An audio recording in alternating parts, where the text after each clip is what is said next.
welcome back to another episode of Isle Nintendo, a podcast dedicated to everything Nintendo, at least the fun stuff anyways. Zach, I gotta be honest with you, I'm so proud of us. I didn't think we would make it this far with this podcast. Normally whenever I set out to do these type of ventures, it only lasts like maybe one episode or so, and then I never go back to it, like the Yakuza retrospective, Sin and Punishment, and things of that such, but this has been a pretty fun little side thing to do on the channel. Yeah, no, I mean, I think I'm really appreciative of all of the positive comments and feedback, and we've got a good set of views for the first two episodes, and I think having it be like a loose format is really freeing, and you put a lot of dedication and effort and work into your retrospectives, which everybody should check out the channel for more.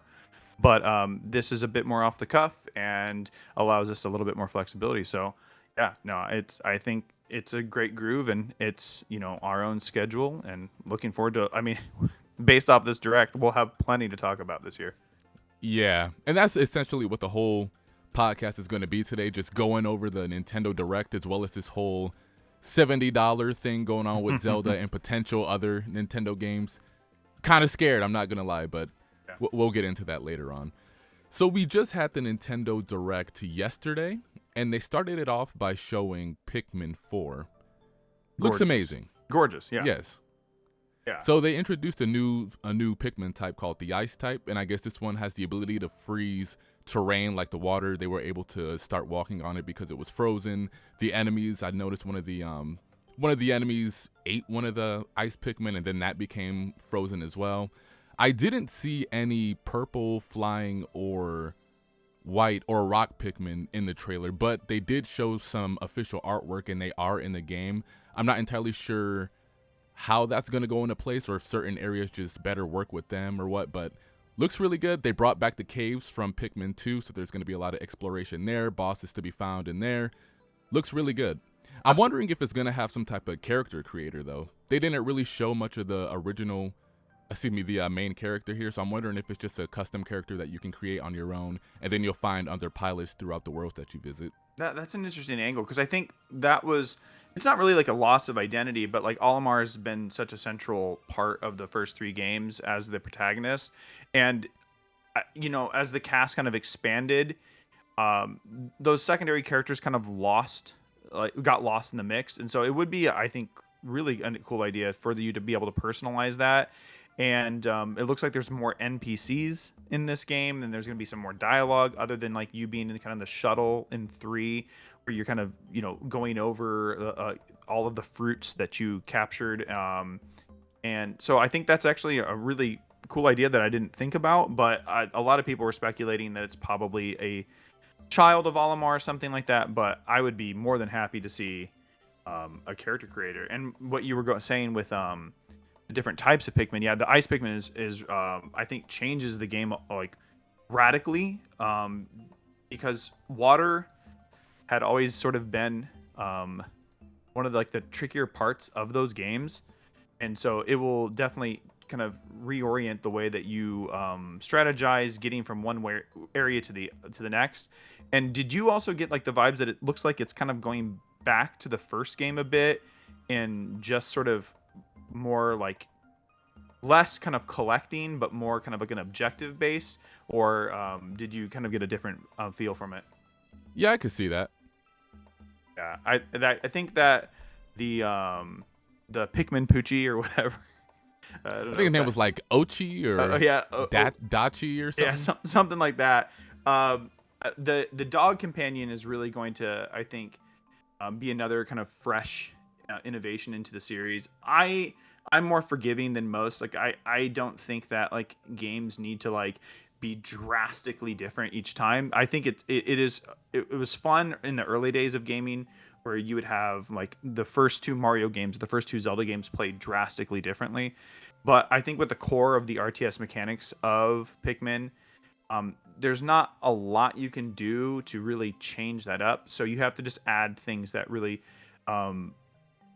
like reorient navigation and how you pick up resources or collectibles or whatever the kind of main goal of this game is. But July, I think, is a great time. I was expecting it probably to be in the April time slot, but I think July is a perfect slot for this game, and it would be a great post E3, title. I was expecting this to be more like in the fall or something, because Really? the way they announced it, it was just so vague. It was just like some grass on the floor with a park bench or whatever, and then they just showed the logo. I thought, okay, maybe this is a little bit a ways away, but no, it's coming out in July, and that's good timing for that, because there's games that I feel are like seasonal games. There's not, it just has to go into a certain time slot during the year. It will be like releasing Wave Race in winter or something. Like, nobody wants to do that. You have to release a game like that in the summertime. You have to release farming games in the spring or the summer, and I think Pikmin is one of those games. They also showed a little bit more traversal elements as well. Like, they were able to get on the little pooch and traverse over the water. They had climbing elements, and I noticed that they got rid of, I don't know if the time system is still as integral in this game as it was the previous game, so where you had to do your stuff in a certain amount of time before you just left for the day. But it seems like they have this mode to where you can traverse at night, but it's just going to get more intense. The enemies are going to be a lot more vicious during this time, so Yeah, that would be interesting to see what's going on there. And I even saw like some little Starbit jewel pieces on the floor, so I'm curious as to what those things are.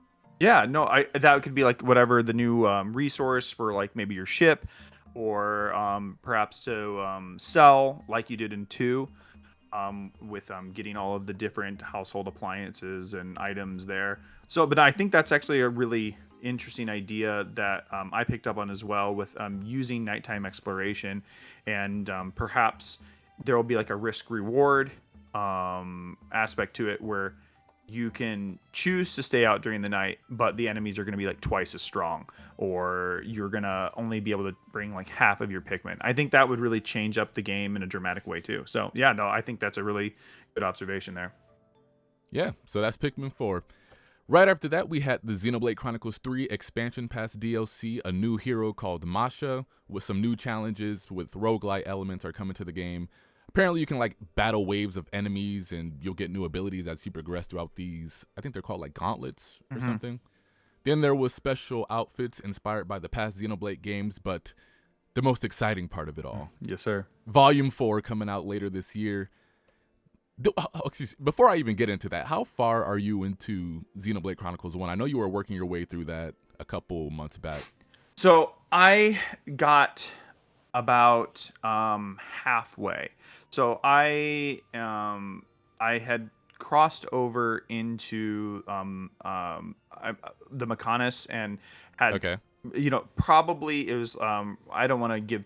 I mean, I guess it's an older game, but you re-engage with a character that had been missing for a portion of the game, and so Okay. kind of dealing with that, and that's where I had stopped off. And so I'm familiar enough with some of the characters that were introduced in this, and I'm very, very interested to see what this new take on the founders is, because I do agree with other people that I think these will be versions of the characters that we know, but maybe not one-to-one with what we know. What do you think about that? That's a new theory. I never heard that one. Yeah.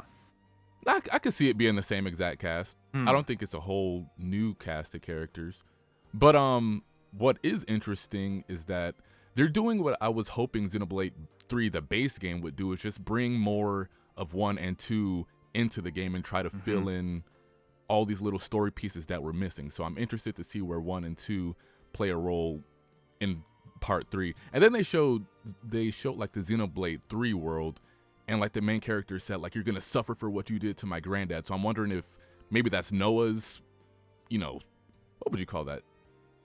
Not a His ancestor, maybe, or something like that. Yeah. But there was So an I'm interesting. wondering.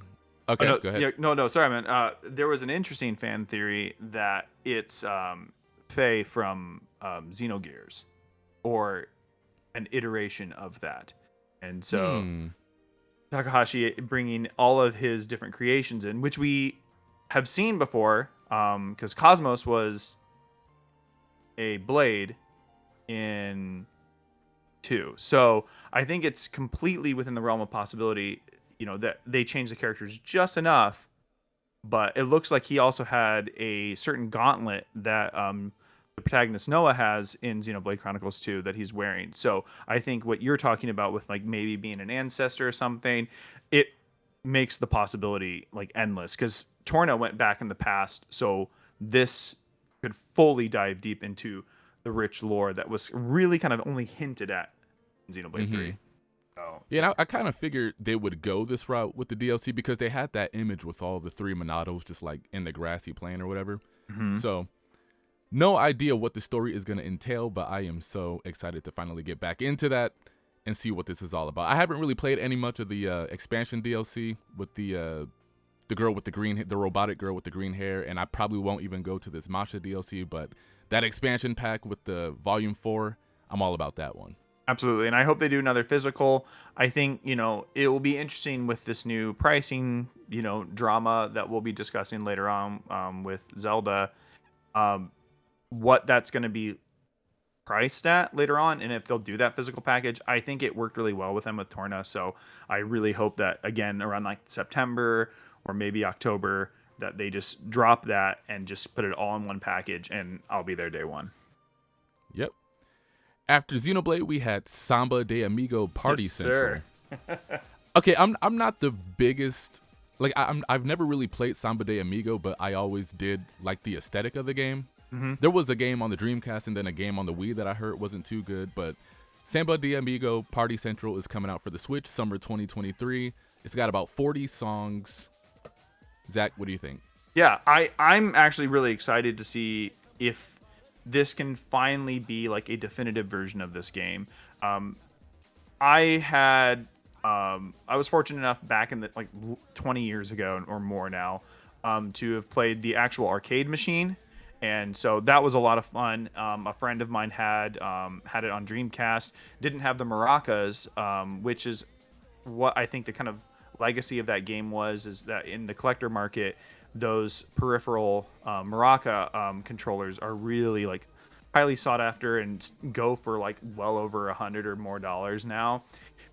So the Wii remake is fun, but it suffers from having not a lot of responsive or not very responsive controls, and that's really crucial for it. I mean, the Wii it's hit or miss sometimes, but it does the job.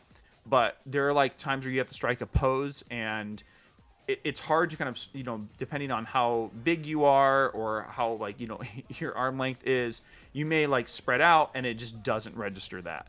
And so I'm hoping that the Joy-Cons can be utilized in a more accurate way, but the Joy-Cons are like a lot worse in some respects when going back to kind of old gyro Wii controls, not like specifically for like Splatoon, but for some more of those like point and click type. Yeah, or like shooters like House of the Dead or Martian Panic. It's really rough. You kind of have to hold it at like a certain angle, and the crosshairs are off just enough where it's noticeable. So if they can get that IR sensor to work really well, I think it could be like a super fun party game. It's also just, the first game I think in almost 25 years. I think the first one came out in 1999. So it's wild that it's being revived in the first place. So I think it's worthwhile to check out. The price point's not too bad, but it is, a motion-based rhythm game. So you're going to be doing a lot of movement. So if that's not your vibe, I totally get it, but it's a lot of fun. Yeah. But it is cool to see like Sega starting to finally go back into their classic catalog, because they even brought back, they were teasing Cosmic Smash like a couple weeks ago for VR or something. Really? Then I believe even before that they teased Space Channel 5 or something was coming to VR. So well, then there was that talk sorry, go ahead. No, I was just saying, now we got Samba de Amigo. Yeah, and that Space Channel 5 and Comic Zone potential movie tie-in or something along those lines. Oh yeah. Mm-hmm. Like there's a lot of, especially with like these older arcade companies like Sega and Capcom and Konami, there is such a rich depth of IP that they have that may be difficult to make games of, but I think they could be multimedia properties. So yeah, I'm equally as excited to see like these old revivals, and we have plenty of them in this direct as we go on, because there's so many revivals, like you mentioned on our first episode, that are really oriented towards GameCube and DS. Yeah, this was like the direct of my childhood. I'm like, oh my gosh, wow. No, absolutely. Yeah. I mean, like, just to touch on it, I mean, the next game that was there was Fashion Dreamer, which, is probably not our style of game, but for all the style savvy fans, it's a continuation of that series. And it's, just another demographic that was that really grew during that era of gaming. And so it's cool that, it's still diverse, and there's a lot of different opportunities for people to have the things that they loved back in the day. Yeah. The things that would really sell me on Samba de Amigo would be like if it was like Sega music exclusively, like Persona music, Sonic, Outrun and things of that such, and you could just dance along to that. But playing, Party in the USA or something like that, dancing along to that doesn't really sound all that enticing to me. But from a business standpoint, it probably does make more sense to do it that way as opposed to dancing along to Sonic Frontiers music or something.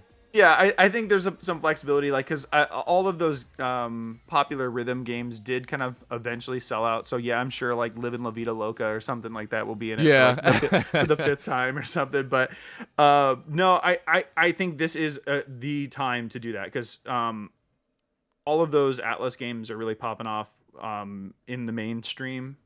And so having like, they might not want to cut into those two rhythm dance games that they had for Persona, but I think it would be a good opportunity. So I definitely agree with you. Okay. Next up was, as you touched on it just a little bit earlier, Fashion Dreamer. Everybody thought it was Style Savvy, but it's essentially Style Savvy under a different name. Mm-hmm. Yep. Just waiting for that Def Jam or WWE crossover. Get those old Ukes boys. Fun thing about Style Savvy, so one of the workers that worked on that game also helped develop Sin and Punishment Star Successor. Really? An all-time classic and a favorite of ours. So another game that I would love to see if we're in the spirit of revivals and remakes. Treasure, if you're listening, please consider it. Yeah. Then after that, we had Dead Cells Return to Castlevania DLC. I've never played this game personally, but I have heard a lot of good things about it. Yeah. So I've put a few hours into it back on its initial release. I have a love-hate relationship with it, mostly because of the genre. I think the core foundation of what Dead Cells is really strong. It is an action platformer roguelike, and has a lot of sword and like weapon-based combat, very similar to Castlevania or other games in that ilk, but it is a lot more character action feeling. The character is responsive, has a good dash, but just like with all of those types of games, progression, the loop is either hit or miss for me. So like I really connected with Hades because it didn't feel like when I died, I lost really a lot of progression. Dead Cells is a bit more punishing in my opinion. The audience for that game may disagree, but I felt that every time I was restarting the loop, I didn't really feel like I understood the maps more or the enemy designs more or the bosses more. It just kind of felt like I was just at a loss each time. And perhaps I needed to dive in more into it. And I think this DLC might convince me to. I love Castlevania, and it's really leaning into Rondo of Blood and Symphony of the Night.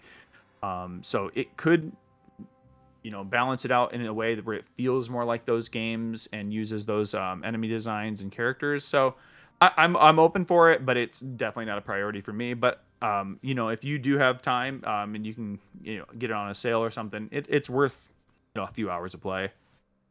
Yeah, that's a game that's constantly on sale that I just never got around to. I would like to check it out though. Yeah, there's a ton of support for it, and like the DLC, there's like 2 or 3 different DLC packages that always go on sale. So it's not a big cost to get into it, even if you were just like interested into it just a little bit. So with games like this, is it like a thing where you die once and you start over from the very beginning, or yes, how exactly does this work? Yeah, so In roguelike's case, or excuse me, in Dead Cells case, there are a variety of stages. So you have kind of a hub area where you can select a randomized weapon that can drastically change the style of play. So you may have like a shield or a projectile weapon or a different type of sword, and then you are timed. And so the goal is to kind of get through the stages as fast as possible, but you only accrue resources by killing enemies. So it's like a good balance there of risk reward. There are also time doors as well that hold special weapons or upgrades. And if you don't reach that part of the map in a certain amount of time, it will close off. And then once you pass a few stages, you will go to kind of a sort of a rest area where you can choose some upgrades, and then you're typically into like a boss arena.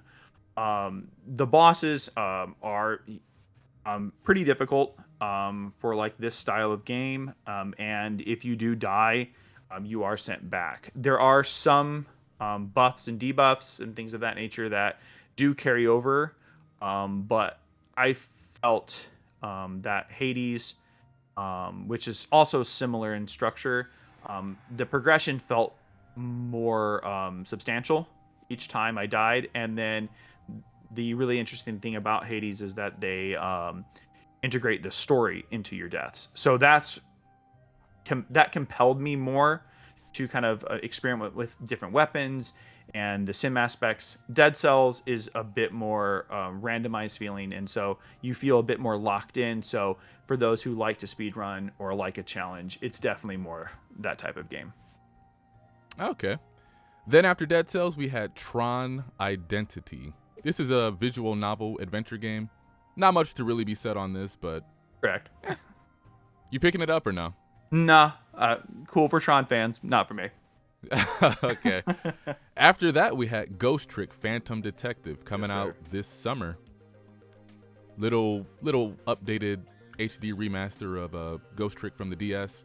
We just got a sad confirmation though that the game is going to be digital only instead of physical and digital, so that's a little disappointing. The physical game goes for about $140 on the DS, so Yep. kind of hoping I get to have that physical copy, even though I do have it for the DS, but still.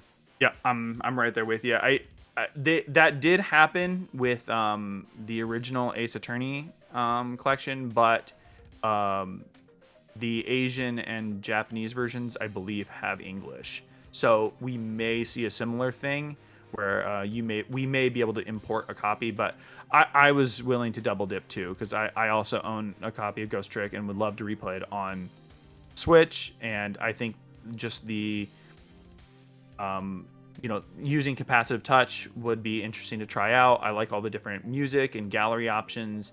And if you're a fan of the Ace Attorney games, you'll like this game. It's from Takami Shu, who's the same director, but it's drastically different feeling, and it's I think really a highlight of the DS era. Did you get a chance to play through that one as well? No, it was a game that I saw for a really good deal, so I picked it up, but I never actually had a chance to sit down and play it too much.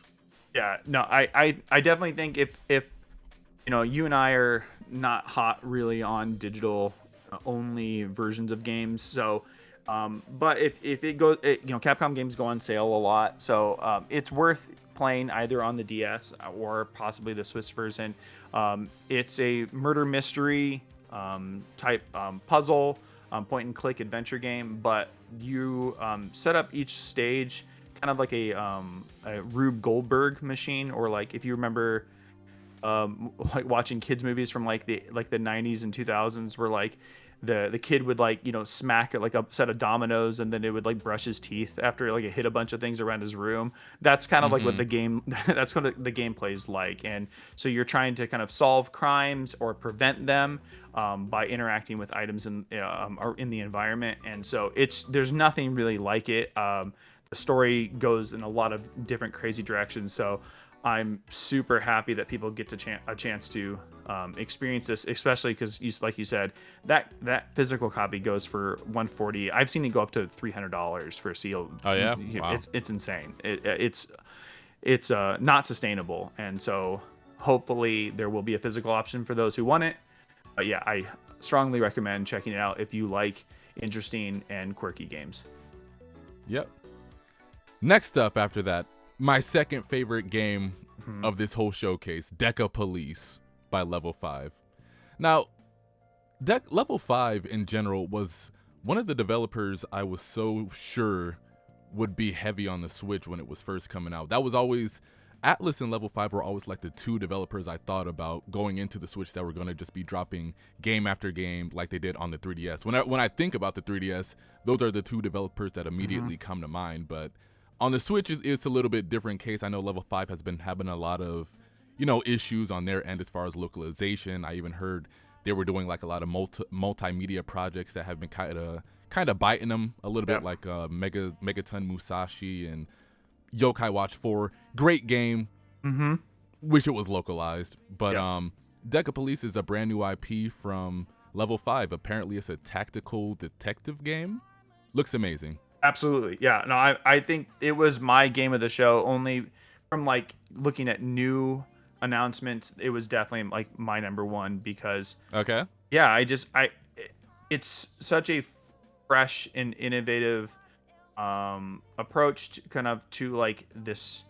I think the RPG genre has kind of found its groove, and I'm like super happy about it.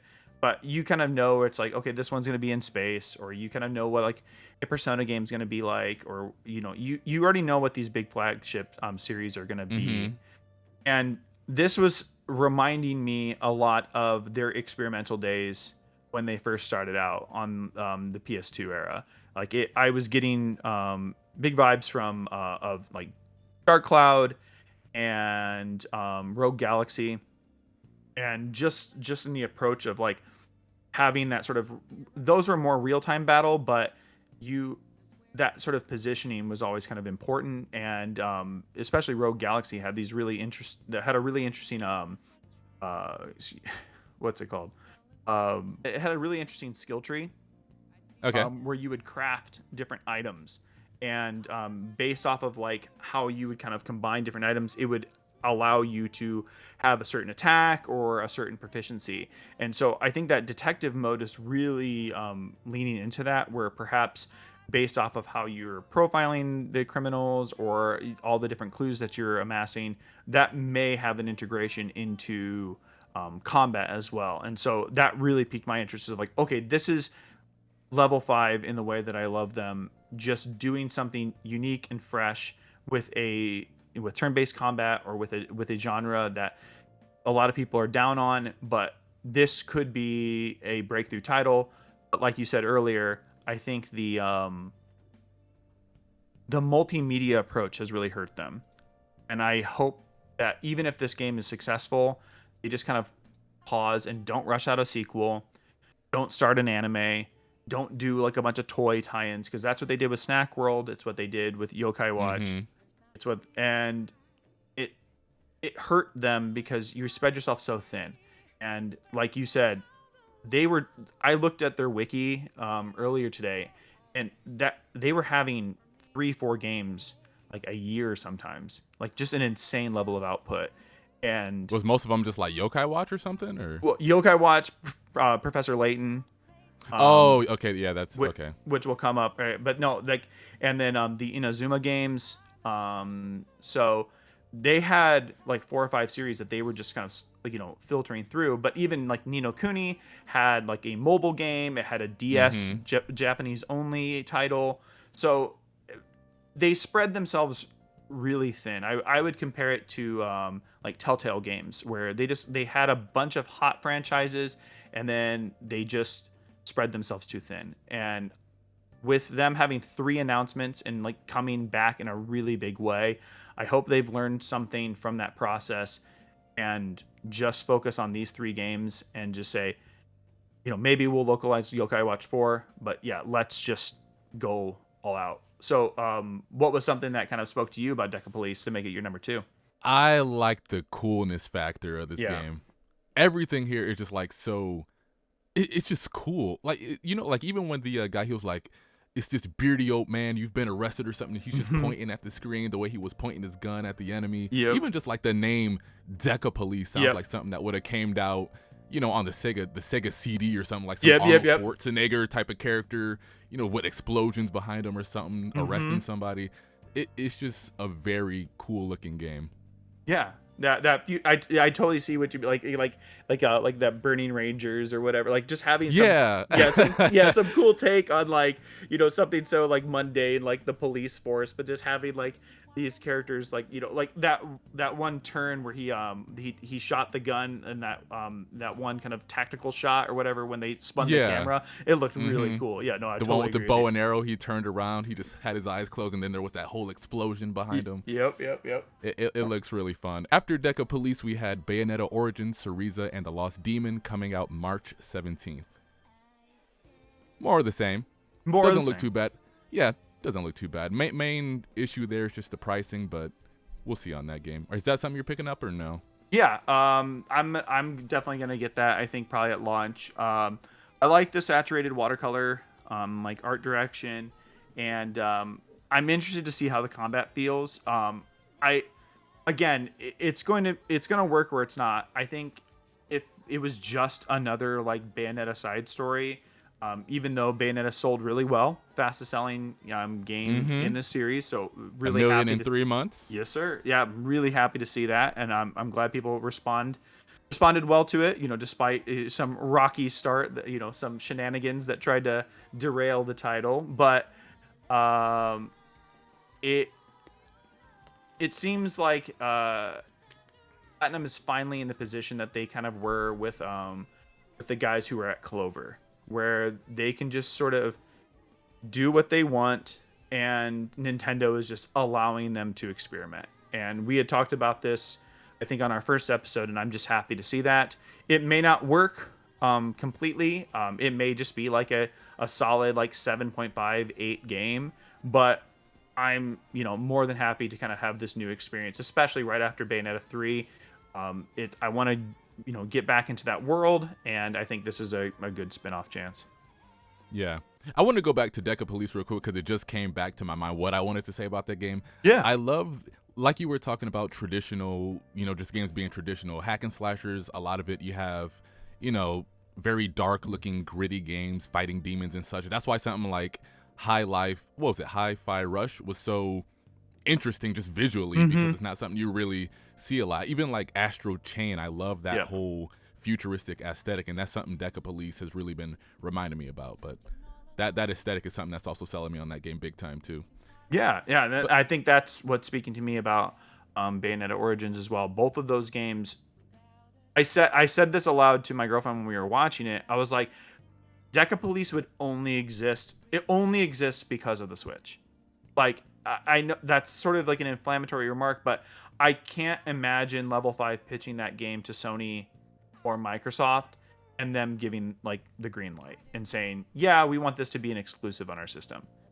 It could happen, but it wouldn't get much fanfare. It would probably be like it promoted on Twitter or a little state of play or inside Xbox, like little blurb.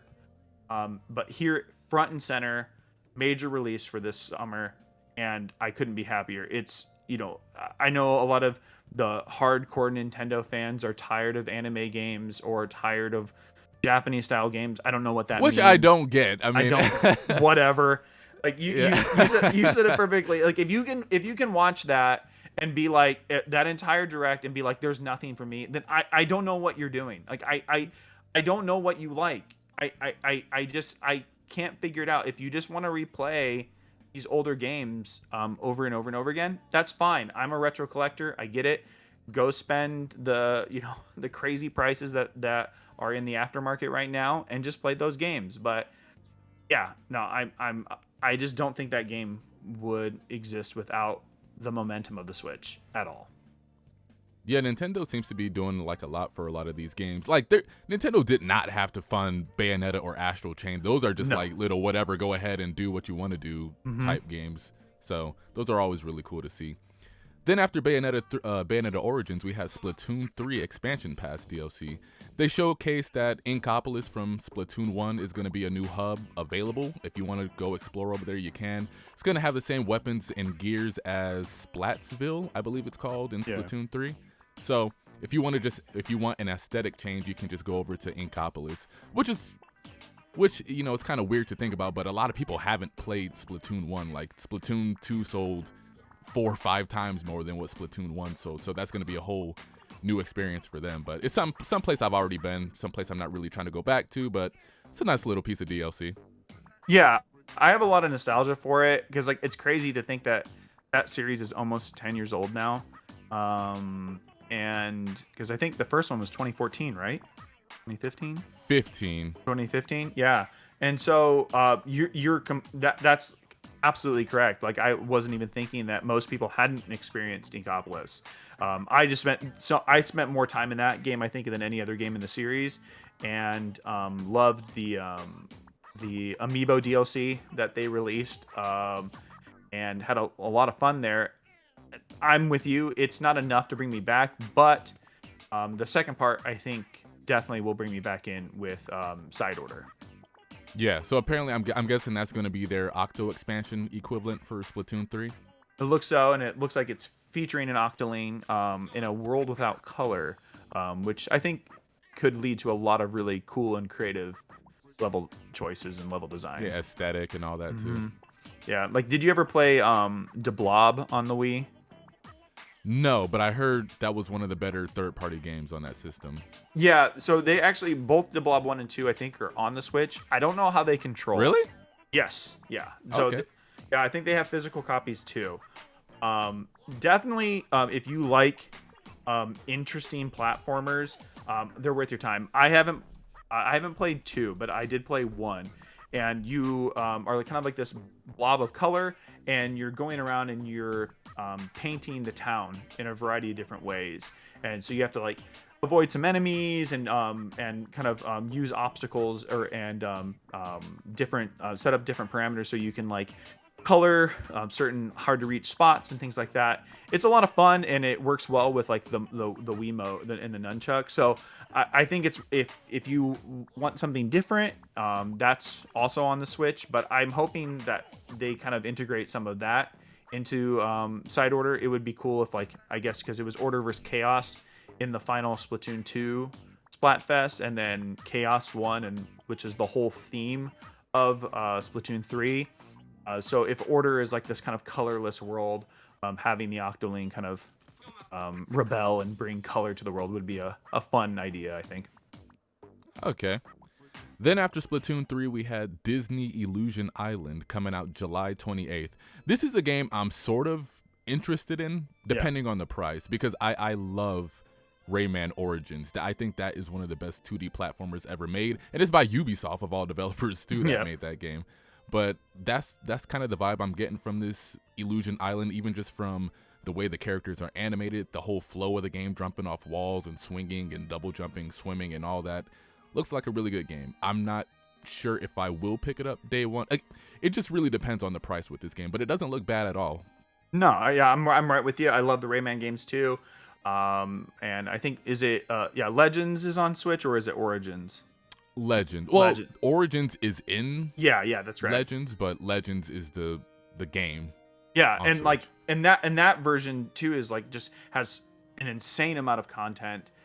So I think there's a lot that they can do with, like, the Disney aesthetic. I haven't watched this new Mickey Mouse show, so I'm not too familiar with like what the themes or, like, kind of the idea of it is. But I'm right there with you.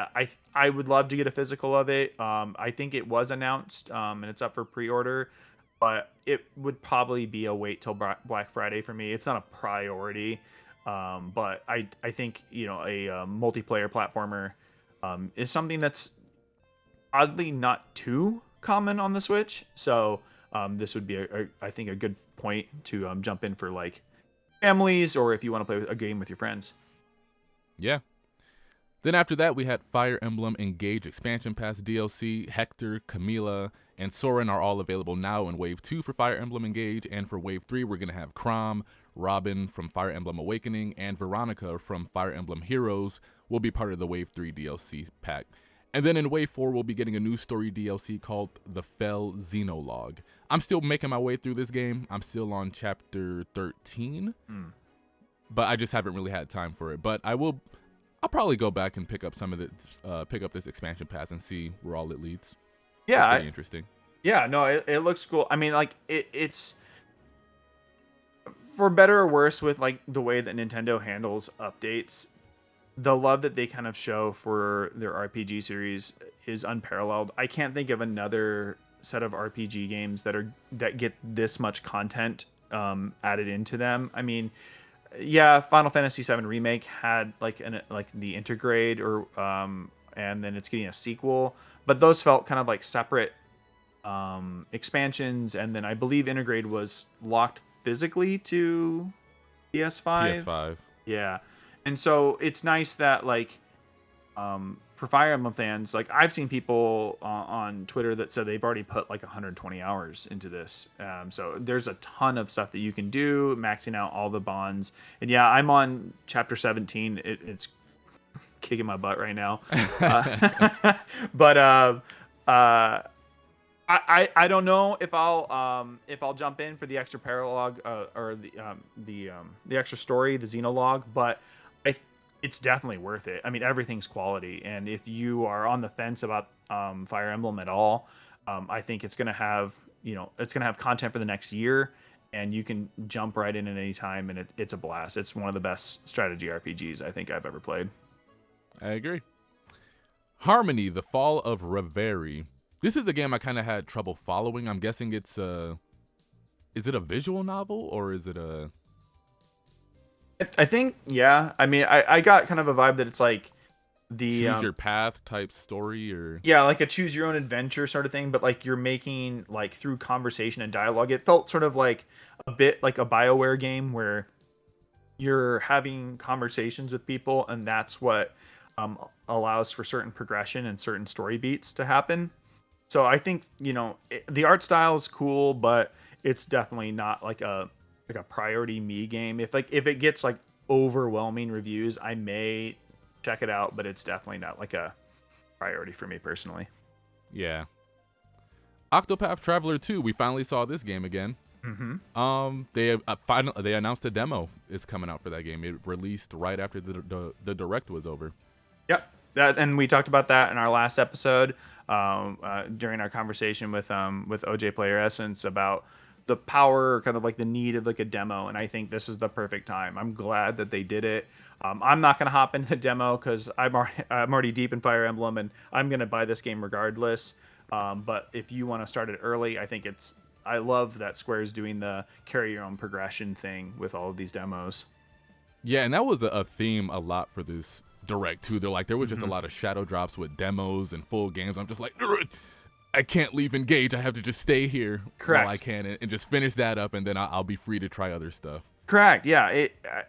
It's we'll talk about it with a certain game reveal later on, but at the end of February, there are going to be like 4 major releases for Switch, and I mean, again, you don't have to buy them all, but like I want to buy them all, and I'm trying to discipline myself to stop just buying new games and then just putting them off to the wayside while I play something else. I want to do one thing at a time. Correct. Yeah. And I think it's going to be very difficult this year with that, because there's just, it's for fans of Nintendo like you and I, who have like a variety of genres that we like and different aesthetics that we like. It's difficult to pick and choose because there is 2 games pretty much each month at least that are vying for my attention. And I did want to point one thing out. It may just be a coincidence, but I noticed in the gameplay trailer for Octopath that there was a section that looked like the game Dungeon Encounters, which is another oh yeah, I saw that. Yeah. And so definitely if you want a like bare bones classic turn-based RPG, I recommend checking that out. It's brutal. I lost like all of my characters because you can get to like you're going down like all like 99 different floors, I believe. You can fall into like a black hole, and your characters just go into an abyss, and they just disappear, or they go to different parts of the map, and so you have to go and find them again. But everything is just tiles and squares. And so you have to chart and remember exactly where you were or what the specific points were at. And then they have like puzzles and riddles to figure out where items are at.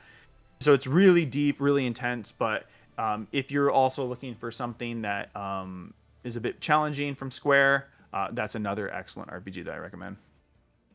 Okay. After Octopath, we had We Love Katamari Reroll plus Royale Reverie. Mm-hmm. More Katamari. It's always fun. Katamari. This is my favorite of the Katamari series. It's just because it has the best music. Katamari as a game is Katamari, but I just love the worlds here and the music here especially. So cool. Yeah, that's I'm glad to hear that because that's the one I haven't played. Okay. Because so I got a copy of it last year in a trade-in, but I played Beautiful Katamari, and then what was the one on PS3? I'm trying to remember. Katamari Forever? Forever, I believe that's right. Is that what it was? Yeah, and so I've played that, and then I played Reroll as well, and Bandai Namco did a really excellent job, I think, with adding in gyro controls and just making it feel like a complete package. So I'm excited, and the price point's not bad at all. I think it was like what, $30 maybe that they announced. Mm-hmm. So yeah, I'll definitely be jumping into this summer. Nice. Then we had Sea of Stars, a new RPG from the developers of The Messenger. I haven't been big on these little Western JRPGs, but from what I've heard, Chained Echoes is like just an amazing game. And then Sea of Stars, from what I'm seeing, looks phenomenal too. They even have Yasunori Mitsuda doing the soundtrack for this game, so I'm on board. Can't wait to check this one out. Yeah, so the demo was announced during the direct, and I got to try it out. Can't touch it though. So I did play it for about an hour early this morning. Okay. And so I took down some notes, and I think it has really nice environmental design, and incentivizes exploration. Something that I think is lacking from a lot of what you were saying, like those kind of Western developed JRPG inspired games. And there's a lot of emphasis on verticality. So you're looking at the map and you're like, okay, how do I climb up this place? It's very simple. I'm not trying to say it's like a whole labyrinth of design, but it does add to the experience. And instead of just doing turn-based battles, there's an extra added emphasis on exploration. I think the dungeon design was strong, and the puzzles are also traversal oriented. The pixel art and art direction were really strong, very detailed and immersive. It personally felt more like a 32-bit RPG than a 16-bit, and what I mean by that is, like, if you've ever played Star Ocean Second Story or any of those sort of pixel art based like PS1 games, the motion feels a bit more like that than a 16-bit SNES game. Combat is where I think it gets really, it's interesting, and I see what they're going for. I think the tutorializing is bad because they just have you look at a menu and then learn it. They don't actually teach you how to play the game. Okay. So this is kind of what I was gonna ask you, because like from what it looked like in the trailer, it seemed like the turn base was a bit more involved. Like there was a scene where he threw like a boomerang or something at the enemy, but it kept coming back to him. But it seemed like he was maybe parrying that by pressing A or something and going back to the enemy for 3 hits or something. Correct. Yeah. So okay. I would say if you're not too familiar with like RPGs or it's going for Chrono Trigger, but I would say it feels a bit more Paper Mario in some ways. Yeah, look, it kind of had that Mario and Luigi. Correct. Yeah, I think that's a more accurate comparison. Like, you're timing these attacks by just like you said, parrying. Like, okay, so I have a boomerang, I shoot it off, and then I have to press A each time it goes back. You also, if you press A when you hit the enemy, you may get an additional hit in there. When they attack, you press A for like a defensive thing, sort of like with Paper Mario or the Mario and Luigi series. It works. It feels like they're trying a little bit to do too much. In particular, there is a break mechanic that I wonder if the demo is just not selling well enough. So a few icons will pop up above an enemy, and they'll have different symbols on there. It's a really neat idea. So like you have 3 protagonists in the demo, and it will be like sword, and then like fireball. And so if you're able to, you hit the character with sword, and then fireball, and then it will break them. The problem is you only get to do 2 attacks before the enemies start their attacks, and then it like disappeared every time I tried to do it. And then sometimes the attack, like with the sword and fireball, that's only from one character. And you can't repeat that same character. You can only choose them once, and then you have some flexibility. So unlike some turn-based games where you have to go through a specific turn order, here you can choose which character you would like to attack first, and play with that mechanic and that idea. But I don't know. It's probably just the demo. I'm sure it's more fleshed out in the full game. But that did give me a little pause because there's not enough battling in it where I thought they had to kind of handicap it. The dungeon, in each room, you maybe had 3 battles at most. And so it felt kind of strange to sort of handicap your own mechanics. But this was an issue I had with the Messenger as well. Did you happen to play that game? Very briefly. Yeah. So the Messenger is completely different genre. It's much more similar to Ninja Gaiden and Shinobi, if you're familiar with those games. And halfway through the game, it changes scope. It goes from being a sort of NES Ninja Gaiden style game into a, for the lack of a better word, Metroidvania 16-bit inspired game that plays more or less the same, but the sort of purpose of how you're navigating the world changes drastically. And it works, but it just kind of felt like 2 ideas smushed together.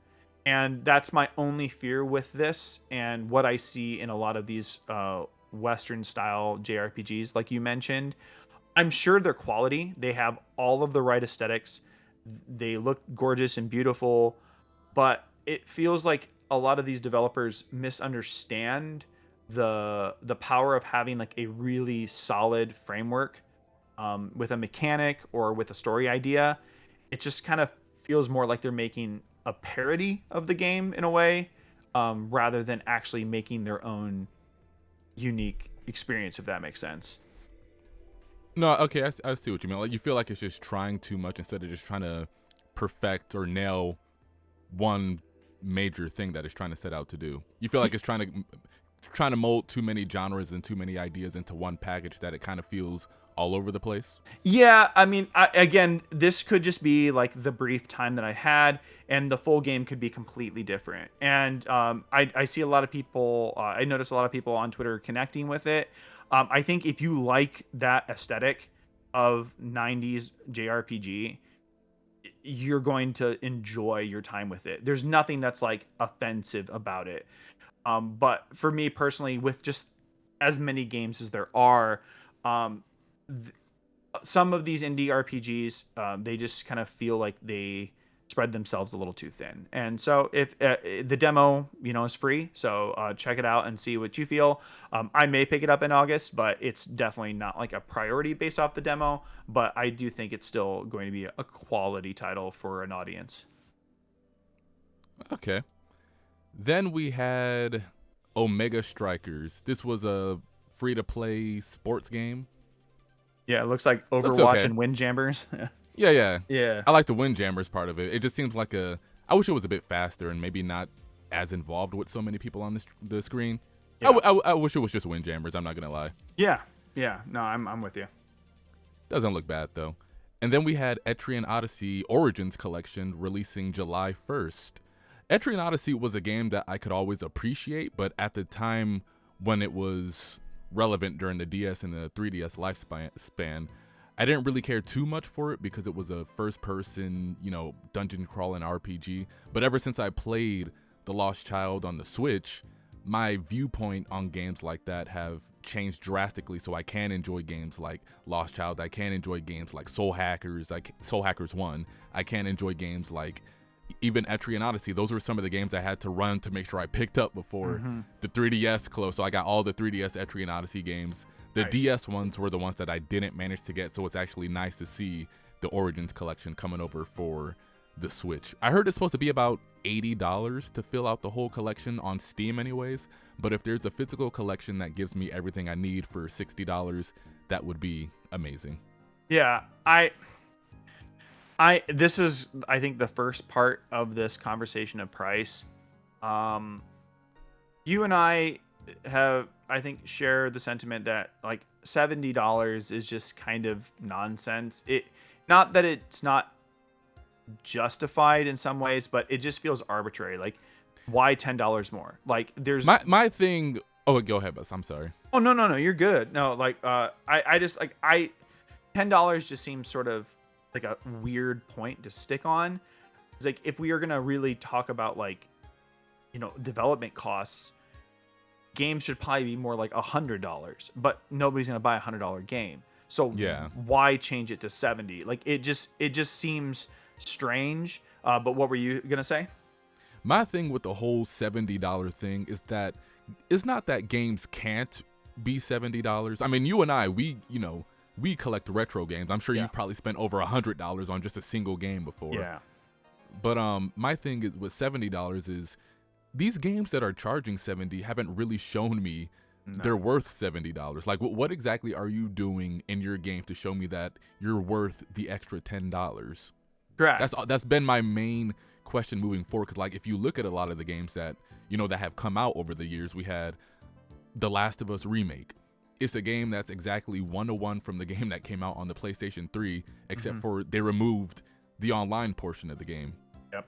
That was the game people were saying, okay, they're going to add, story beats to the game. Maybe they're going to add some Abby DLC like they did Left Behind on the PS3. Maybe they're going to do this whole little side story with her to really bring her into part 2 of the game. Maybe they're going to change the gameplay up to make it play more like part 2. Apparently, it's a far superior game from a video game aspect. But no, it's the same game with less gameplay offerings for more money. Yeah. And then it's also, it's just a bunch of odd choices. You had games like the Callisto Protocol, Forspoken, games people aren't even in. Gotham Knights. And if you compare games like Gotham Knights and a lot of these other AAA Western games, this is arguably the worst generation for them compared to the PS3 360 generation. So it's like games are getting worse with less ambition, but they're costing more. Correct. And it wasn't like Destruction All-Stars and Godfall also. Yes. And both of those games have essentially stopped support. So if you bought a physical version of those games, I mean, you just have a $70 nothing. I mean, Babylon's Fall probably falls under that too. That's where a lot of the conversation where like, they'll say Nintendo fans will accept anything. Just wait, like, they complain about us and then they'll do this. The difference for me is the physical production of these games is different. It's markedly different. The SD card is going to preserve your game a bit more than what a disc is nowadays. Most of these games, you have to do the install when you put the game in, and who knows what's going to happen when the servers go down. Some of the Switch games are going to be like that too. And so that's a frustrating angle of this whole conversation as a collector, and that's why like I can't get really angry about this Etrian Odyssey Origins collection if it is like, let's say $80 physical, because I think there's this right now only a Japanese version has been announced and it's limited to Japan under some specific parameters that could change. Hopefully there's like an Asia territory release that has like English and Japanese for people that want to play that. Oh, you're talking about as far as physical copies. Yeah. So, Okay. but the first Etrian Odyssey for the DS goes for $70-$80 now. Yeah, I saw the prices when I was looking around. I was like, okay, gotta get this game, gotta get that game. Nope, not paying that much. Yeah, and like there are rare exceptions. I've always, as a retro collector for many years, I've always tried to set like a boundary for myself that if a game $60 or $70 is usually where I'll stop. Because like that's the price of like a new game, and there are some games that will merit the extra money or whatever if like they're harder to find. A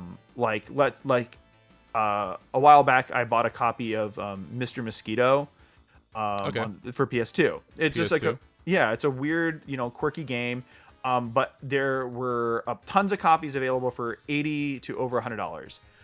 So I bought a copy without the manual for $40, and that was just worth it to me because I wanted to play the game more than I wanted the full package. And back in the day, I wouldn't have made that choice, but now it's getting harder and harder to collect these things and find them in good condition. So I get why these price points stick for certain people. I don't think it's like necessarily appropriate. I don't think it's reading the room right now where a lot of countries are still kind of in a recession and things of that nature. But the secondhand market, the pains of collecting right now are insane. And so if someone wants to say, I don't personally want to get NSO, which will come up here in a bit, but it's not a bad deal for $50 for a year, because even Mario 64 goes for like $40-$50 still, even with 3D All-Stars released. So that's even in the virtual realm, like when we had Virtual Console, like 5 Nintendo 64 games would have cost you like what, almost $40? Correct. Yeah. Exactly. And so I don't know. It's kind of it's gotten really kind of annoying. Like I think if you feel strongly about it and you want to wait for sales, I don't think things will go out of print or stop being sold within a 6-month period. I think you can wait. Nintendo Switch games do go on sale occasionally. It's not horrible, but I'll save the point. My big gripe with the Tears of the Kingdom situation when we get there, because I think there's an added layer of what you consider to be value. And I hope Nintendo sticks to what they said in their conversation with Game Informer, where these price points go and all over the place and they vary based off of the title. They will be incentivized if they sell $70 games at multi-million levels of units. They will be incentivized. But I do think the company is different than the competitors, that they recognize that there are different price points, and Miyamoto's not crazy enough to think that Pikmin 4 is a $70 game. It's 60, that, and some people would still say that's too much. I don't think so. But No, that's fine. Yeah, but it is something that, Metroid, that we'll talk about in a bit, that's 40, and I think that's perfectly fine as well, especially, compared to the GameCube price. Yeah. That was a nice conversation. Yeah. But Etrian Odyssey. Are you picking this one up? I would love to get. I will wait for the physical, and I will. Okay. I'm fortunate enough that I understand enough Japanese that if I have to import a Japanese copy that's Japanese only, I will. But it would be a big shame if people aren't able to get it in a really I guess more tangible manner.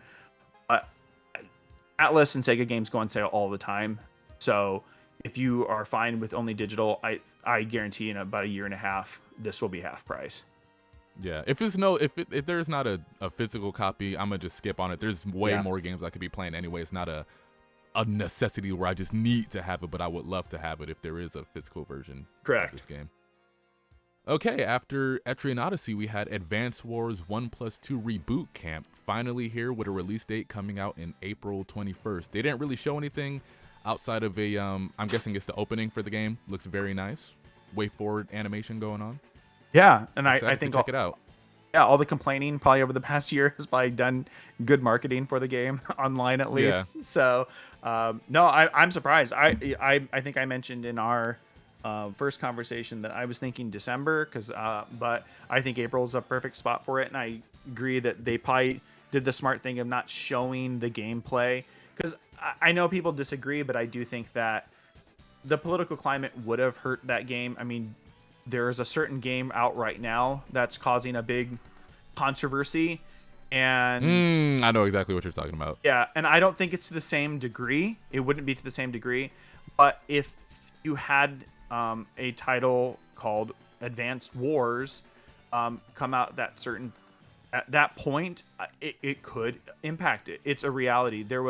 This is a random deep cut of information. I believe I'm correct. So like Arnold Schwarzenegger had a movie in the early 2000s called Collateral Damage, and it was postponed after 9/11. And Advanced Wars was also postponed after 9/11. And so these do have impacts, and consumers do have certain feelings about things. And, gamers, we know, especially like people that play a lot, we know how to kind of tell the difference, but your average consumer may get the wrong impression from something. So I think it's a smart time for it. I'm really glad to have it. I sold those games long ago, stupidly, and so I'm happy to be able to get them again. Yeah, and this release is probably it stands a better chance at selling more compared to when it was originally supposed to come out around Nintendo Switch Sports, because during Nintendo's financial reportings, we found out Switch Sports did 8.61 million. So I think that would have aided into a lot of Advance Wars sale, because they were like, what, 2 weeks apart? Yeah, something like that. I think it was mid-April, right? Or right around that? Yeah. Yeah. So it's got April out to itself. I don't think it's really competing with anything from a exclusive or first party standpoint. So I think this is probably the best time for it to come out. Absolutely. Then we had more Kirby's Return to Dreamland Deluxe. We saw some Magalore gameplay. Apparently it's a new but it's another gameplay mode after you complete the story mode, to where you get to play as Magalore. The more you get throughout the game, the more you kill more enemies, you get to unlock special abilities, you get to unlock more of Magalore's abilities, so you can fly, you can unlock more distance with your ranged attacks, you can make him stronger. However you choose to level up him is totally up to you. Looks pretty good. Yeah. I think this. Correct me if I'm wrong. You said this was like your favorite or one of your favorite Kirby games? For 2D, yes. For 2D, yeah. It's really strong. That's another one that was oddly always sort of priced high. So I bought it physically on the Wii U, or not physically, digitally on the Wii U. So I'm glad I'll be able to have a physical copy of this, and all of the additions to it, with, like you said, the Magalore epilogue, and then they have the whole minigame carnival edition. We were just talking about earlier of games charging more and removing content, and here we have a game that's still $60 and adding in brand new story content and mini game modes. And so I definitely think that if you're a Kirby fan, or if you're looking for something to play with your family, I think this is the better one to get, because a lot of those mini games are super fun from the series history. 64? Yeah. I saw that they had a checkerboard chase from 64. That was the one where you were on the tiles and just like doing like a whole column, like you would hit the floor and like a whole column would just fall off, and whoever was standing on the lines, that was really fun. Yeah. So that will be coming out when does that come out? Is it next week? It's the 22nd or the 24th, I believe. 24th. Okay. Yeah. So yeah. Go ahead. No, go ahead. I was just saying, because I think the is the 22nd also when Theater Rhythm is coming out, because 24th is Octopath and Kirby. So yeah, it's fully stacked and then the out. 22nd is also Metroid Prime, which we'll get to later. Correct. So it's just they just stacked that entire last week. Yeah. So and we got Tales of Symphonia somewhere in this month as well. Correct. So yeah. Well, I guess we can, because that was just part of the sizzle reel, since you brought it up. I Are you interested in that? Because with like it being a PS2 port, what are your feelings on Tales of Symphonia? Oh, none of that bothers me, like whether Yeah. it's 60 frames or something like that. It would have been nice if they got the GameCube version, but they don't. But it's not really a priority for me right now. I Yeah. mean, we got Metroid, Kirby, and Octopath, so that one's Correct. just going to have to be the one to fall to the wayside. But I'll definitely check that out because I liked Vesperia. Even though I think it was a bit overrated the way people used to talk about that game, it was still a nice little game to play at the start of the year when it came out. Yeah, absolutely. So I'll check that out. And Yuri is probably my favorite Tales of protagonist as well. He was probably the best thing about that game, to be honest. That's what I've heard. That so yeah, that's I had played the more of like the 2D ones, so I haven't really dove into, except with the exception of Symphonia, into the other 3D ones. So I have Vesperia on Switch, so I'll check it out sometime. Okay. And then we saw the Nintendo Switch Online Plus expansion pack lineup. They're adding on Game Boy and Game Boy Advance to the lineup. So for the Game Boy, we have Tetris, Super Mario Land 2, 6 Golden Coins, The Legend of Zelda Link's Awakening DX, Gargoyle's Quest, Game & Watch Gallery 3, Alone in the Dark, The New Nightmare, Metroid 2, Return of Samus, Wario Land 3, and Kirby's Dream Land. And for the Game Boy Advance, we have Super Mario Advance 4, Super Mario Bros. 3, Mario Kart Super Circuit, Mario and Luigi Superstar Saga, The Legend of Zelda The Minish Cap, WarioWare Inc., Micro Minigames, and Kurudin. Mm-hmm. I actually bought that game. That's one of the only GBA games out of this whole list I bought for my Analog Pocket. It's one that's missing from my collection that I would love to have. That's a really cool, unique game, and I'm glad to see it here. Yeah, so it was cool to see the expansion pack start to justify its price more and more as, since when they first announced it with the Nintendo 64. But I think it's at a price now to where it's a fair price. Absolutely. Yeah.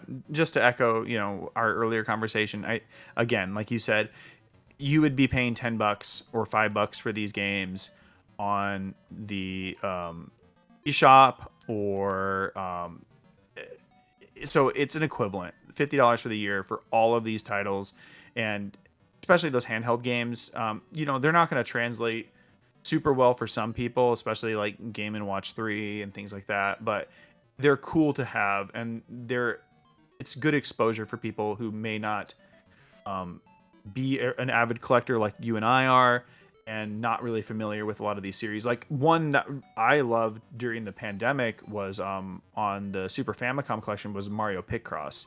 That was just Okay.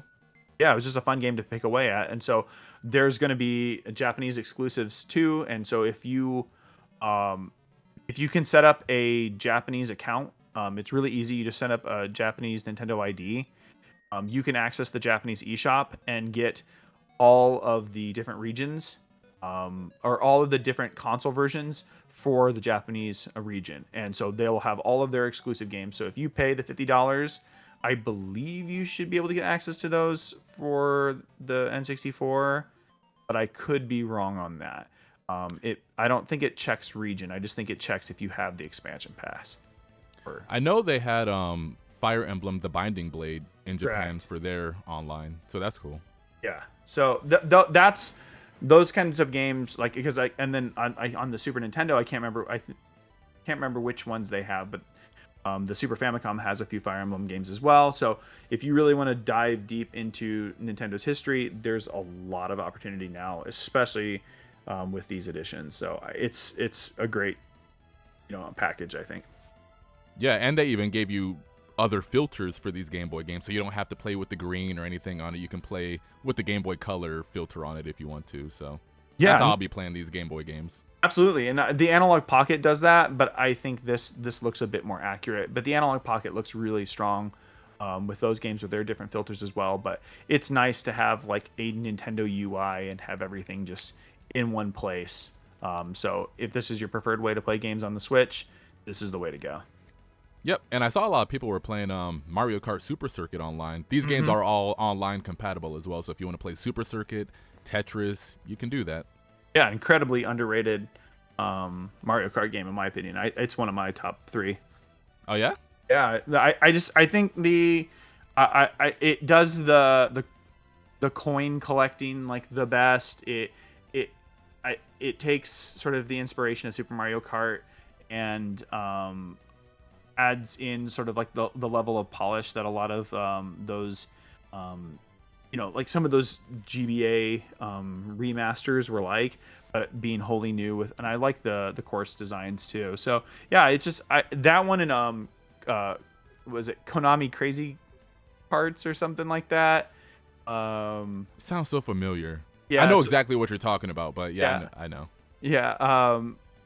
That one's another like pretty solid kart racer. The GBA has a surprising amount of like strong sort of racing games and things like that that were really utilizing the power of kind of like the 16-bit processor or whatever it was for it. So Yeah, I'm really happy about this, especially for Zelda games, because the Game Boy is kind of a huge omission for me as far as really, my gaming history. So I get to try out Minish Cap, I get to play Link's Awakening DX, even though I beat the remake on the Switch.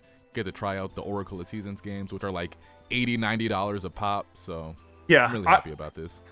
yeah. I bought Ages at launch. I remember getting that at launch, and then I also remember getting Mario and Luigi Superstar Saga at launch, like right around like I think they were about the same time. I could be off a few years or so, but yeah, I would say Ages and Seasons are definitely worth kind of playing back to back. You can share a code similarly to how what is it? Oh, what's the game that's on there now that's gonna be coming that everybody loves? Golden Sun. Uh, Oh, okay. Yeah, so there's a password system where you can add content depending on which game that you play first for Oracle of Ages and Seasons. It doesn't drastically change things, but it does make like the final boss a little different depending on which game that you play. And there's added little notes, and so the core mechanics of those are really cool. And they were developed by Capcom, and I believe they were the first games that Yonabayashi directed, and he went on to direct Breath of the Wild, and he may be the director of Tears of the Kingdom. So Interesting. yeah. Okay. After this, the Game Boy announcement, we had Metroid Prime Remastered, Shadow dropped, coming out. It came out yesterday for $40 digitally, and it'll be coming out February 22nd physically for $40. I don't have the biggest, I won't say nostalgia, the biggest history with the Metroid Prime series. It's a game I could always appreciate, but it's just one of those games that it made me sick physically whenever I would play it. I don't know why, but it's one of those games I just want to love more than anything, but my body just can't take it. So looks great though. It looks like it's a full-on remake. Everybody seems to be happy with it so far. I'm looking at the comparison screens. It's just, they did a really good job with this one, and it's only $40 too. That's the crazy part. Yeah, and I was hesitant. Like I unfortunately skipped out on getting the Bayonetta 1 re-release, but I think that I'm definitely going to jump into this, even though I still have a physical copy of her GameCube, my original one, because I do think that this is, like you said, it's going to be the fully optimized version of it. I have been seeing those screen comparisons, and it looks really clean. The GameCube version still looks really good to this day, and they've added in like the gyro and controls that were on the Wii. So maybe that frame rate or the constant shifting in perspective won't be too as disorienting for you this time around. But They've even got traditional controls with it now, so you can control this the camera with the right analog stick. Correct, and so I think that will I think that was something I noticed. Something that similarly happened was on Game Pass. I played a little bit of GoldenEye 007, and they made that as well, like dual analog. And if you have any experience with the original N64 version, you had to use the C buttons to shift around a bit, and then you had kind of your controlled one analog stick that would push you forward or move you side, and you would strafe. And it felt very different with the dual analog control. So I think Metroid Prime's probably going to have a similar feel there, where it's not going to be too drastic, but it'll be enough where that that sort of what's the screen blur probably won't be as intense, hopefully for you. I do think that it is probably one of the best games ever made. There's no other first person shooter series like it. It really captures exploration and the power up mechanics of the Metroid series, while feeling like a first person shooter. And I'm just glad everybody can finally stop e-begging for it and just play it. And because every conversation was for the past 2 years was, where was this game? Where's this game? So it's here. Yeah, we So, know it was finished. Like they were just holding. Like we know yeah. Nintendo holds on to finished products all the time. Like they said, Origami King was finished for a while. Advance Wars, we just experienced that, and this was one of those games that they were just holding on to, just waiting to release it. So looks really good. It shouldn't surprise me, but because Retro Studios has been on Donkey Kong for so long, that I forgot just how much technical wizards are over there. Because even on the GameCube, this game was a standout to everything else that was coming out for the system. Correct. Yeah. No, I think, I don't get too hung up on the graphics conversation, but when I do go back to the 6th gen, it is astounding how much was achieved with those limitations. And I think those limitations is what really solidified a timeless art style, because they had to work within those constraints, and then they had to make shortcuts to make things look interesting and dynamic. And even Echoes, which I think is a lesser game, the sequel, Metroid Prime 2, Yeah. it has a really cool like dark light mechanic. I don't think it's fully developed as best as it could, but it leads for some interesting environmental shifts. And for Corruption, Metroid Prime 3, that was really, I think, one of the standout motion control games, where you were taking like your hand and injecting it into things to like turn a knob. So it did feel kind of immersive, and it took advantage of that first person perspective in a way that I don't think other games have. And so it is kind of sad to think that they haven't, retro hasn't been as prominent as they were, but hopefully they'll be able to do another, like a third Donkey Kong game, and hit Metroid Prime 4 out of the park. So here's to hoping for the next few years that we see more from them. Yeah, there was a video that came out that said they had a Star Fox project in the works. That would have been cool to see. Well, and I know it was probably false, but that Star Fox Grand Prix leak or whatever, or rumor, that sounded a lot of fun. Oh, I was so happy. No, but that wasn't even Star Fox Grand Prix. This was called like Star Fox Armada or something. Oh, cool. Yeah. Yeah, there's a whole video on it. Oh, I'll have to check that out. Yeah. And then Master Detective Archives Rain Code coming out June 30th. This is the Spike Chunsoft detective game. Yep. Looks really good. Yeah, it's probably Zelda is my default, but this is probably my most anticipated game of the year. Because it looks, again, it's similarly to Deca Police, where it's something that feels unique to like the hardware. It's really leaning into a cartoony anime aesthetic, but by doing that feels distinct.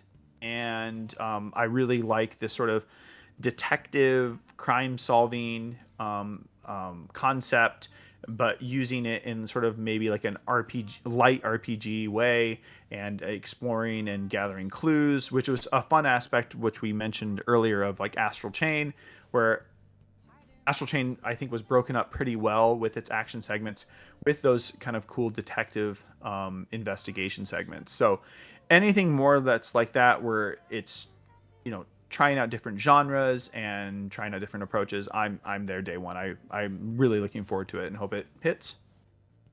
Yeah, it's kind of got like a little bit of like, it's like a otherworldly Ace Attorney thing going on. Yeah. So I'm all about that. It's even got that like a style that I was telling you about, like how everything just looks really cool. Yep. The way all the characters are animated, the over exaggerations of the expressions, all that stuff looks really fun to me. Absolutely. Like spot the inconsistency. So wait, does this game even have combat? Because it looked like when they went to like this labyrinth or something, that it looked more like a turn-based JRPG, but I'm not sure if that's just the camera angle and the Well, way the game was. So I'm not super familiar with because this is from the same creator as Danganronpa, and Yeah. I just started that series last month. Fire Emblem has taken over, but it was the first visual novel that I'm going to try to play completely in Japanese. Pretty difficult with this one. There's a lot of slang, but there's a really cool way that they construct sort of these courtroom scenes, or it's not really a courtroom, but like when I know what you mean. yeah, when you're trying to figure out who the murderer is. And so that they gamify something that would typically be in a like a visual novel. So that's where I'm getting, where like it looks like you're choosing words to in sort of like action combat to break down the defense or the argument of this criminal. And Oh, okay. so that's kind of the vibe that I got, but it hasn't really been spelled out completely, which is again what has got me so intrigued about it. Is so often I kind of know exactly what a game's going to be, and I see a lot of the conversation online about certain games where if it's just slightly vague, people get upset about it. But for me, I that makes me more interested personally, because there's just so many games as a service or third person, shooting games or first person shooting games. I kind of know what to expect when I'm going in, and I really don't know what to expect with Raincoat at all. Yeah, and that's kind of even where I'm at with Zelda right now, because that's like, I know you're hiding something from me, Nintendo. What is it? Let me see it. You've been showing me this game for the past 2 years, but I still don't know anything about it. Yep. No, I feel exactly the same way. But after that, we had Bat and Kaitos 1 and 2 HD remaster coming out. The leaks and the rumors were true on that one. It'll be coming out in the summer. Like I mentioned in our second episode, I don't have much experience with the series. I'm familiar with it, but this is a great opportunity. We were thinking maybe it would just be the first game.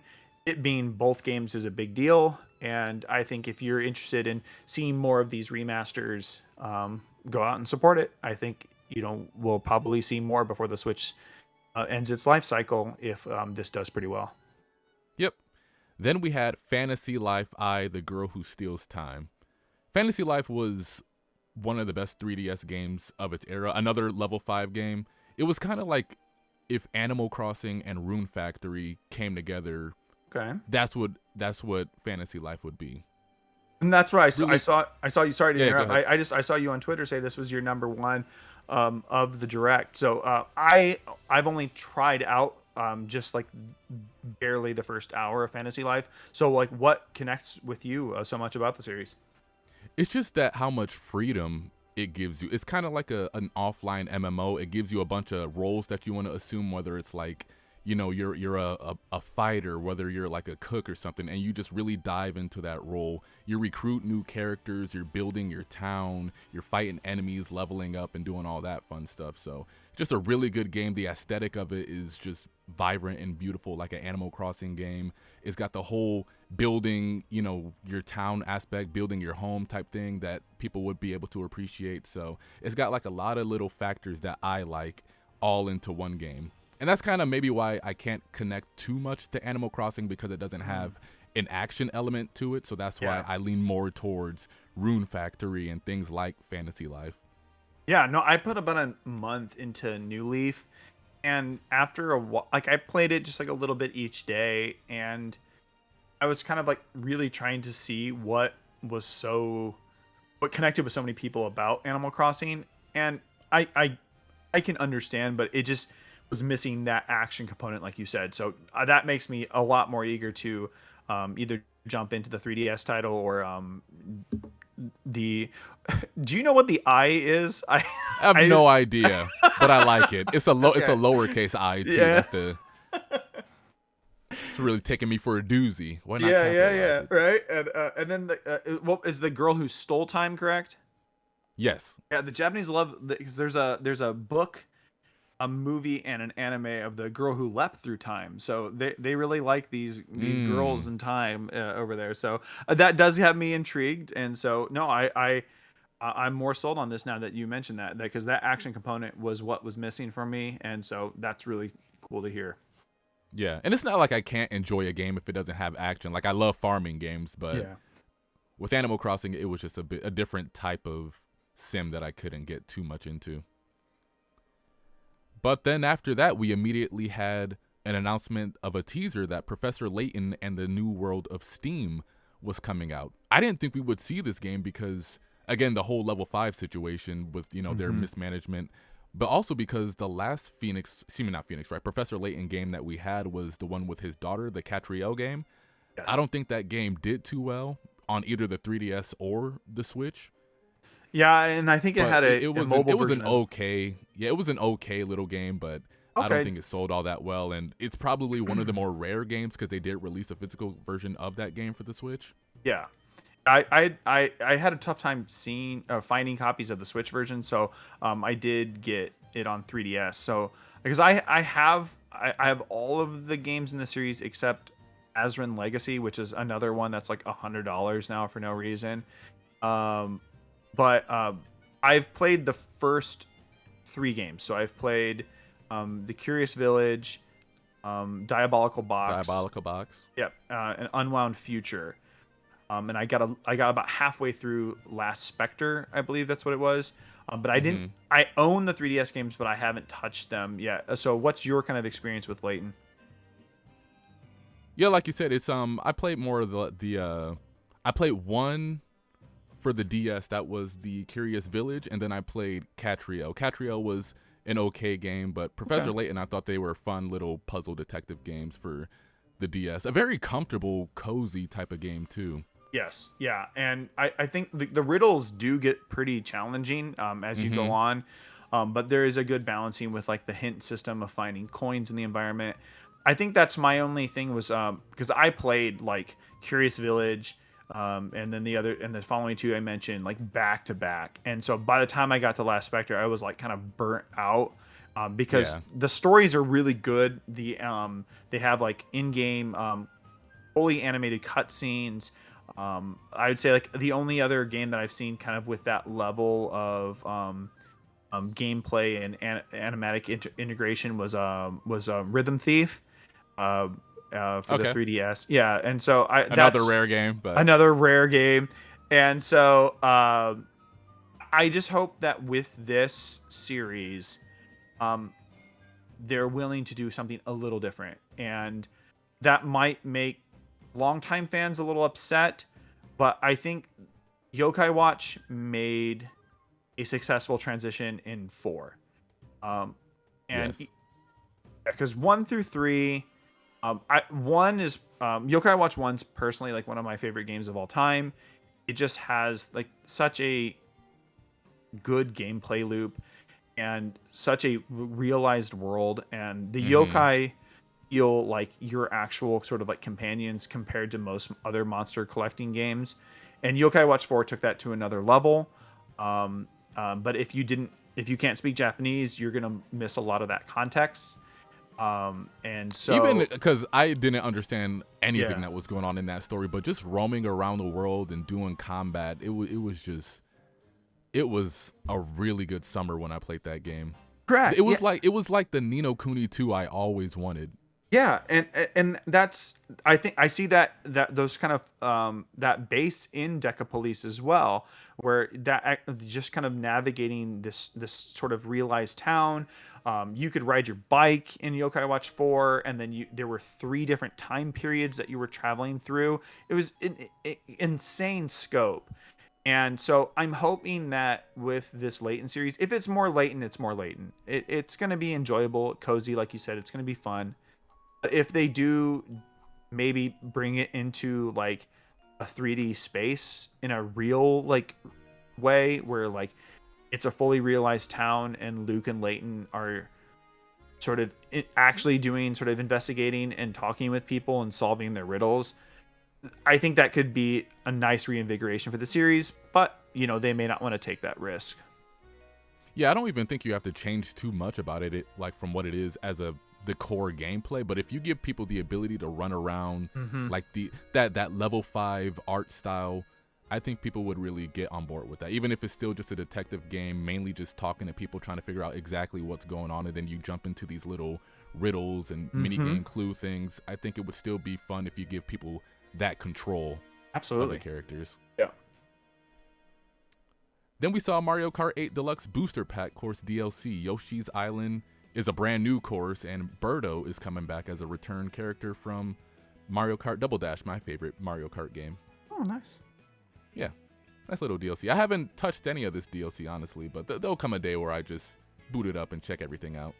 Yeah, there's a part of me, and it's probably cope, but I don't think it's going to happen, that Nintendo does like a Nintendo Selects line at the end of the Switch lifespan, and has them all for $20 and has all the DLC on the cart.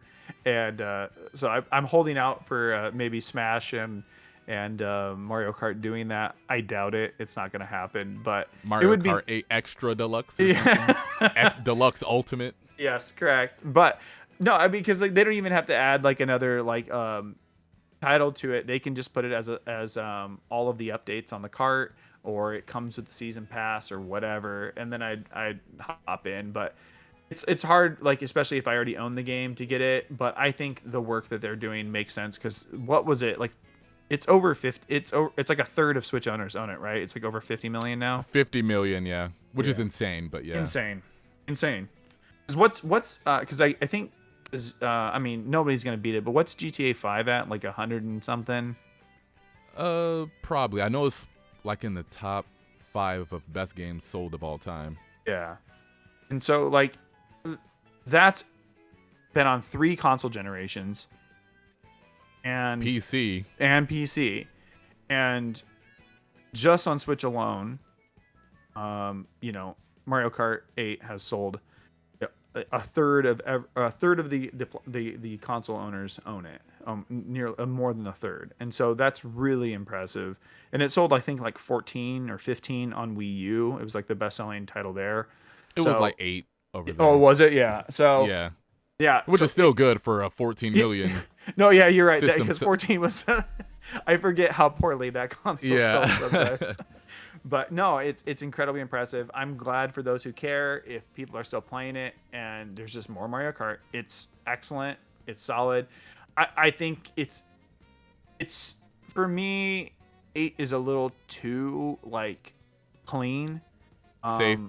Yeah, it's a little too safe. You need some of that Mario Kart jank. That's what I liked about Double Dash a lot. Like even just the way the rides themselves work. It seemed like everybody was just in their backyard coming up with something, and it really just personalized them. Like DK had 2 barrels attached to each other, one for Diddy, one for him. Bowser had his whole thing with his face on it with the sharp teeth, and the baby cart and all that. And even the way that the game moved, it felt more like a wacky, zany cartoon game. Yeah, I would say that the control is the most unruly out of all of them, and I think switching your characters, while it doesn't amount to much, it still is like a nice way of constantly engaging with the races. And that was something with like 8 that I just never really felt. Ironically, I think I liked DS and 7 more in some ways, because there were just like some unique parts of like how those games felt, and 8 had the cool sort of like gravity part, but after a while, I guess it just kind of wears a little thin. But I mean, it's still good. I'm not trying to be down on it or anything. It's gravity just in general is never as cool as it sounds, I guess you could say. Yeah, I'm with you. Then we had a montage for Minecraft Legends, Blanc, Mega Man Battle Network Legacy Collection, Have a Nice Death, WBSCE Baseball Power Pros, Disney's Dreamlight Valley. Yeah, don't make me say it again. And Tales of Symphonia Remastered. Apparently that baseball game, if it's the one I'm thinking about, is a pretty big seller in Japan. Yes. If it's that Konami game, it's 99 cents right now that you could buy it right now on the eShop. 99 cents? I bought it. I have no idea what it plays like, but I bought it, and they said it has like no microtransactions or anything in it too. It's just Oh a wow. fun Yeah. little solid game. Yeah. So I'm. What was the last part of it again? Power Pros. Power Pros. Yeah, that's the name of the series. And then Momotaro is the other, like the weird sort of I think it's like Momotaro Densha or something, or but it's a train simulator kind of a board game. Both of those series by Konami are just like incredibly long. Oh, okay, I know what you're talking about. Yeah, incredibly long running, and have tons of iterations, and they're like the only two games that Konami continuously makes because they sell so well. And also I think they have some horse jockey game as well that they might make as well in Japan. And I guess if they keep selling them, they're money makers. But it's just very strange that this company with this huge roster of IP can't seem to make those games, but they can crank out those baseball and yeah. And then if you see the sales for that, I think it was Momotaro that you just said. That game sold like what 5-7 million or something like that in Japan alone. People love their train simulators. I mean, people love trains out there, so yeah, it makes sense. But I don't know. It's just it's wild. Like I think one of the rarest Super Nintendo games is a Momotaro game as well. Oh, yeah? Like there was some special collector gold edition or something along those lines. And so yeah, I could be wrong, but I think that's from that era. And hey, if it's making the money, it's making the money. I just hope they continue to source their IP to other people that can continue to make better games, I guess. So. Yeah. And then to close out the direct, we had The Legend of Zelda Tears of the Kingdom. What did you think about this one? Because for me personally, I didn't think it was the strongest trailer for Zelda. But then I thought back more on Breath of the Wild's trailers leading up to that January event, and those weren't the strongest trailers exactly either. Like that's where we finally started to see like Prince Sidon. We saw more of the what do you call them? The Divine Beast and all that. So yeah, it doesn't look too bad though. No, I think this game's gonna be very hard to sort of market in a way that's gonna be satisfying to everyone. I saw you mention on Twitter about the music, and I think that hits super strong. Like I did get chills like when that sort of sky theme hits. It's like, okay, I'm here. I'm in the game now. You're in. And yeah, you're just locked in. And I love the spooky aru, that's the Chinese sort of violin sound that's at the end of it, and that was featured in the previous trailer. I'm with you with what you said earlier. There seems to be something that they're hiding about the game, or I don't want to say they're not confident about it, but I think there's an aspect of this game they don't want to give away, and have people overly dissect or nitpick. And because they kept, it was just probably dumb PR marketing when they said that there was something about the title that was going to give something away. I don't feel that they've said anything that's really shown what Tears of the Kingdom mean. Yeah. But I can see, I saw a lot of people were like, oh, really? This is what 6 years of development looks like? No, come on. I mean, I don't know. Like, there's a lot going on here, and I'll give a shout out to somebody that we both follow on Twitter, GK. He had a good point where he said it looks like they're intentionally doing the things that were unintentionally done in Breath of the Wild. Meaning, I'm not quoting him word for word, but fans found ways to like make like the Goron mining carts float and fly in the air.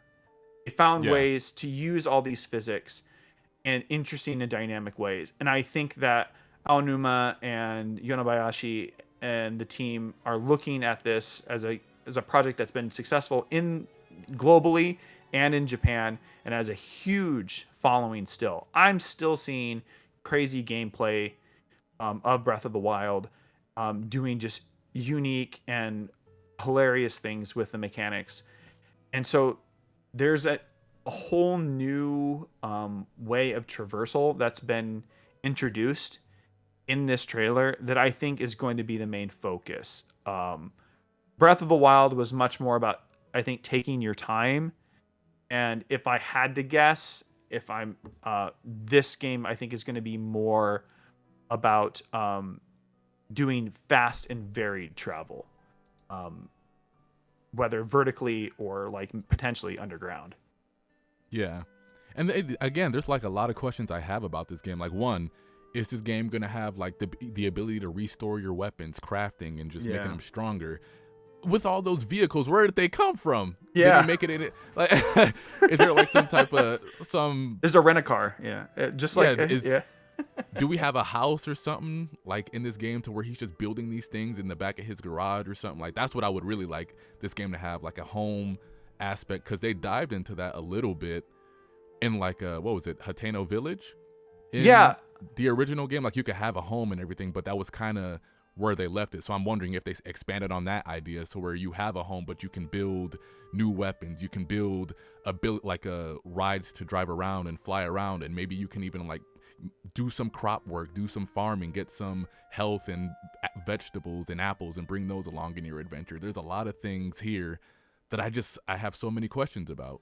Did you do the Terrytown stuff in Breath of the Wild by chance? Terrytown. So, it's been so long, you would have to explain exactly what that entailed. So there was a series of side quests where you could essentially build a town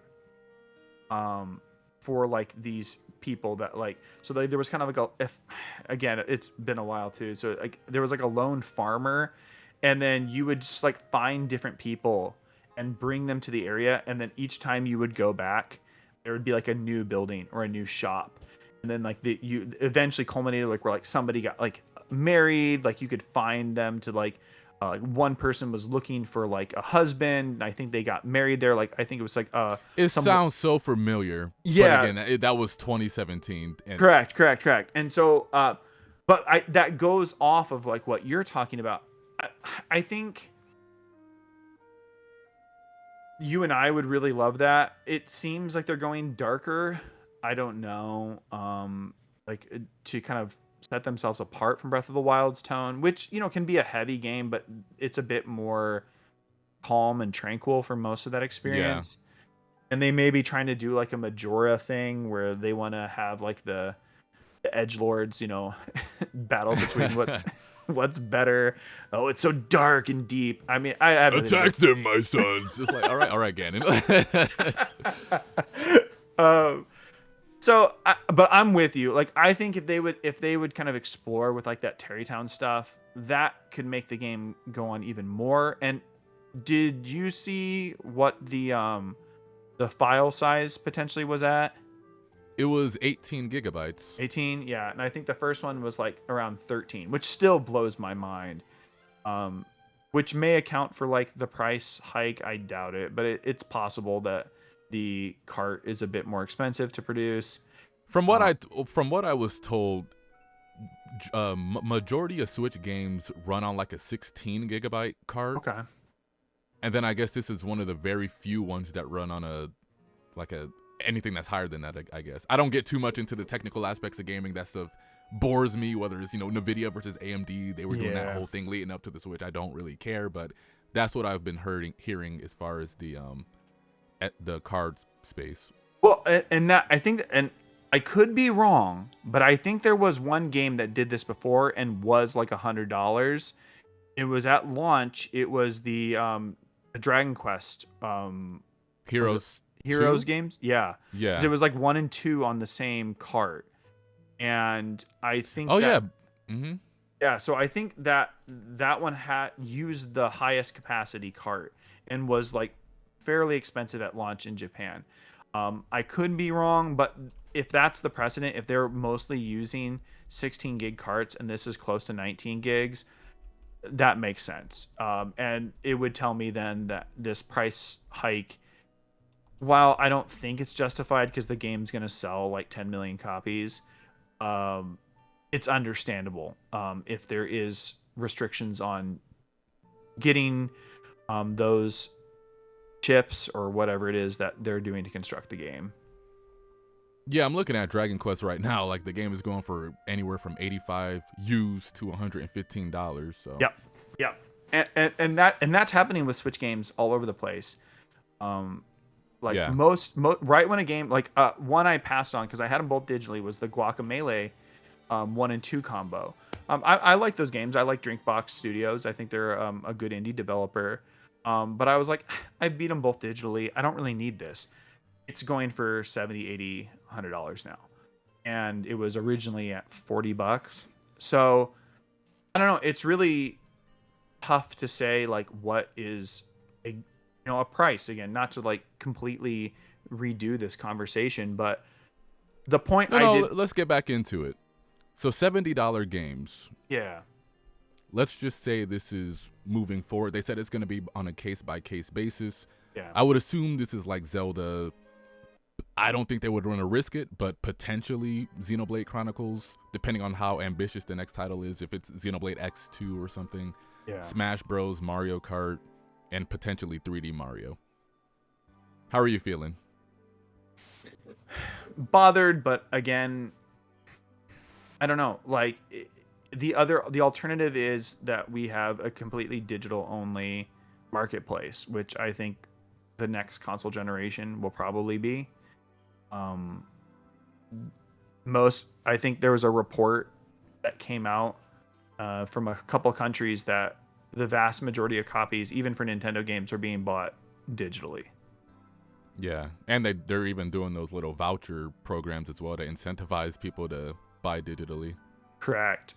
And so if they make that money directly, then they don't have to give Best Buy or Target or Walmart a cut of that price, or excuse me, that sale, unless like you buy it from like their storefronts. And so there's a huge incentive for these companies to move that way. I don't know if Nintendo does their own cartridge manufacturing anymore. I don't think they do. But that was the big reason why they stuck with cartridges in the Nintendo 64 era, is because they just had this whole labor force that was there to like make cartridges. And I see a value in that as a collector and someone who values having a physical item. I'll eat a bit of the cost, especially because on these Switch carts, most of the games on there. I don't see a reason to buy a PS5 disc system and Xbox Series X at this point. Yeah. Because, not just like in terms of quality of the games, because that's subjective, but those games aren't on that disc.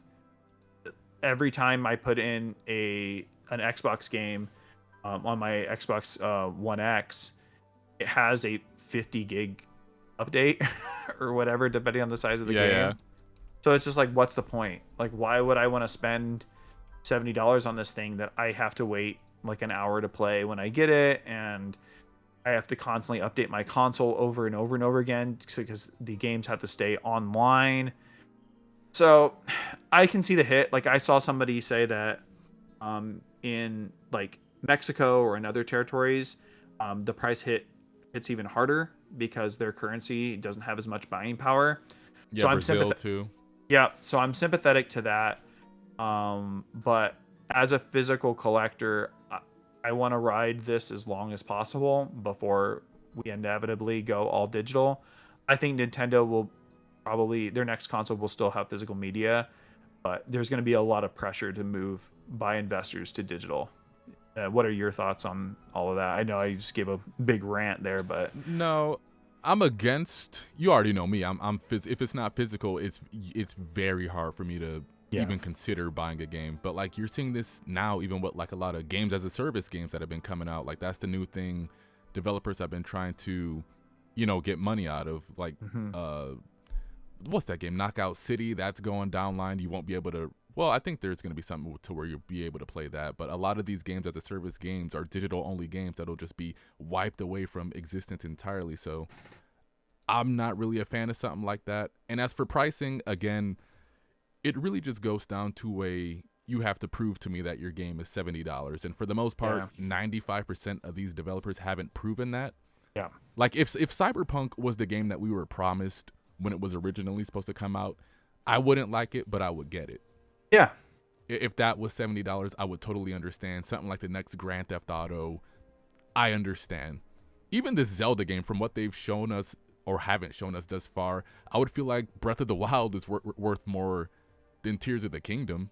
At least from what we know Breath of the Wild is compared to Tears of the Kingdom. If that makes sense. No, it makes perfect sense.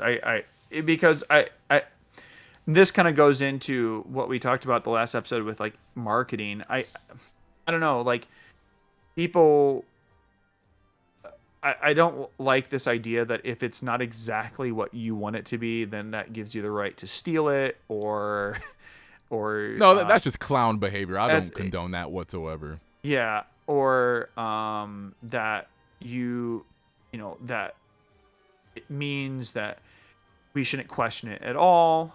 It's a complicated conversation because it is going to impact the hobby. Like gaming's like the number one like medium like money making media platform really right now. Yeah. And it's like I think it's like the most important because you can just do so many different things with it compared to like other passive media. Like you watch a show or you watch a movie and you get something from it, but like you can't interact with it. You typically don't watch a movie over and over and over again. It doesn't hit the same as playing like a 60-hour game. But like when they like you brought up what is it, Hi-Fi Rush earlier? Yeah. Like I don't think it's wrong that Xbox is charging $30 for that game because 6 hours is still pretty good. Now that may not be the same for everybody. I think pushing to have longer and longer games doesn't necessarily equal quality, nor does like technical proficiency. But I do agree with you that developers aren't doing a good job of demonstrating what has shifted in development that makes their products worth more, especially when they just close down or there's a huge day one patch. Like the fact that they have day one editions for games, it means that it's like going to dramatically change sometimes. And that's really just strange to me of like, I can't imagine like, you going and getting, I don't know, Mario 64 or a PS2 game back in the day. And then and then the company mails you, like they charge you in advance and then they mail you a disc. Like an install disc or something. Yeah. Yeah. I mean, there have always been toying with that. I mean, I guess you could say like the 64 DD and some of those things, and maybe like a re-release were like that. But yeah.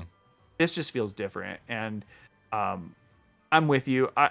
The thing about Zelda though that's kind of irking me a bit, and it's purely just like a personal preference. I think the collector's edition is a little overpriced for what it is. Because if you look back at the Master Edition for Breath of the Wild, I got that.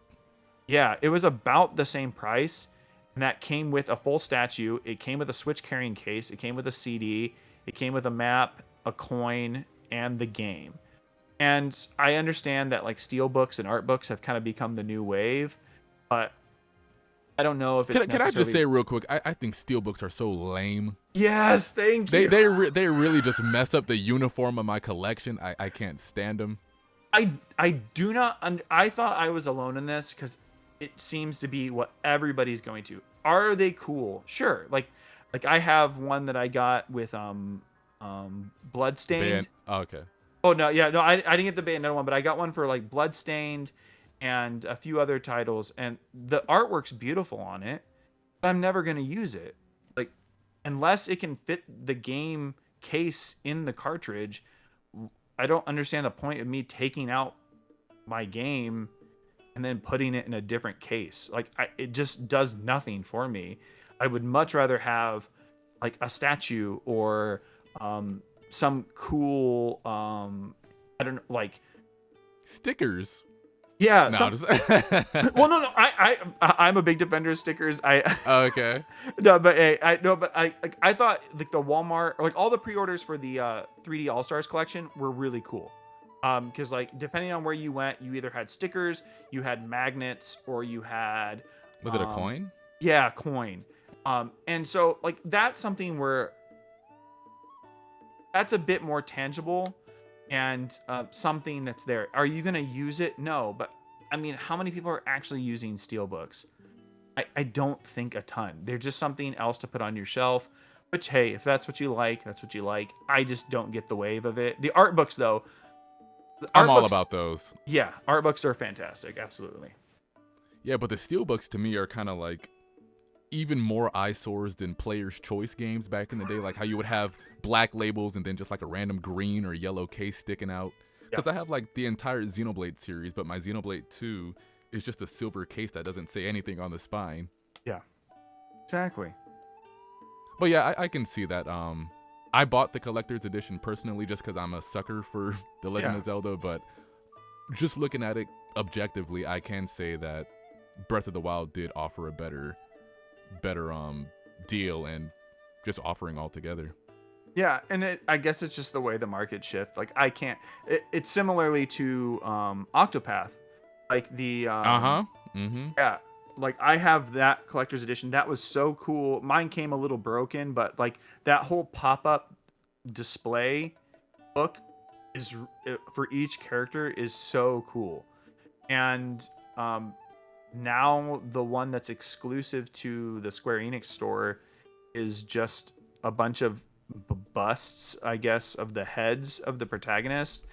They just kind of look like these little awkward statues, and I'm like, okay, that's cool, I guess, but you're not really. We don't know these characters yet, so I don't understand why we'd want to like have statues of them. I mean, maybe we'll fall in love with them, but I don't know. Like it just seems like they're just kind of looking at trends and saying, oh, okay, well this does well for this one. And we're losing a bit of that special touch. Like I still use the Breath of the Wild case to carry my Switch. I haven't gotten a case ever since I got in that one. That's the only one I use. Yeah, the same here. And so I guess, you know, if they're doing market research, they're probably figuring that's what's happening. But I would love it. Like I had I got the Persona Q special edition for 3DS, and I used that 3DS case for the longest time. Because it just looks really cool, and I don't know. I guess the trends have shifted, and I'll be left in the dust. But enjoy your steelbooks as they sit awkwardly on your shelf, I guess. So yeah, and the crazy thing is, some of these collector's editions don't even come with physical games anymore. No, I think it was what was it, Horizon or something? Yeah. I mean, cool. Yeah, craziness. Yeah, I don't know. It that's why, again, just to reiterate, I'm upset about anything getting needlessly more expensive, but we are in this sort of, I think we're in a really special time with the Switch, where if you love old games, if you love collecting, if you love physical media, this is the time to do it.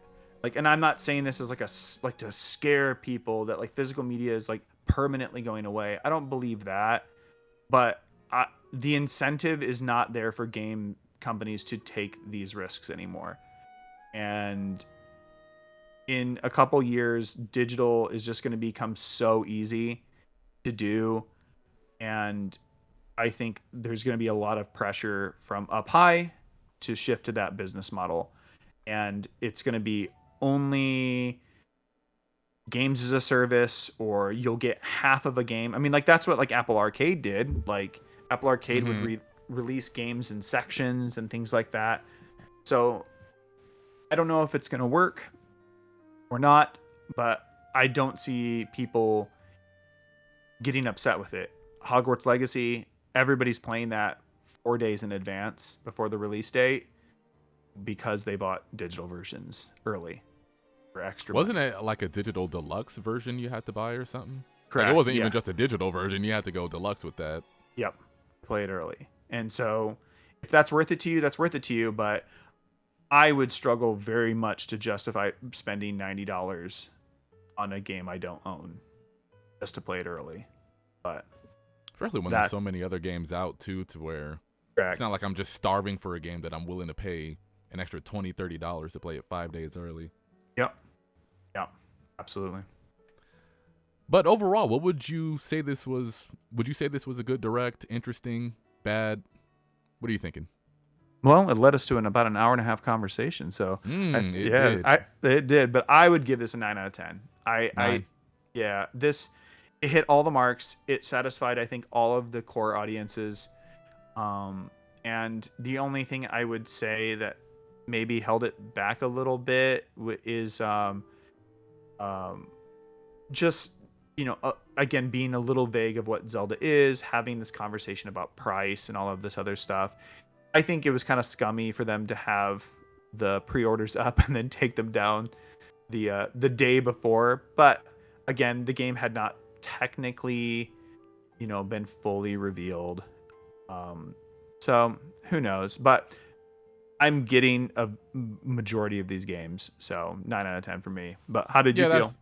That's exactly where I'm at. Like, there was a moment probably like near the middle where I was kind of just uninterested, like Omega Strikers and Harmony, The Fall of Reverie. But overall, I would say it was a really good direct. They had multiple genres that I was interested in. That Mickey Mouse game looked interesting. Pikmin 4 it's coming out way quicker than I thought it would. Xenoblade Chronicles 3, Ghost Trick, Deca Police, all those Level 5 games. They were like the Square Enix of this showcase. Yeah. And then Zelda. And not only that, the shadow drop of Metroid Prime, that was unexpected. Crazy. Like, if it sounds like, I was cheering, like I do. And then I've watched the direct.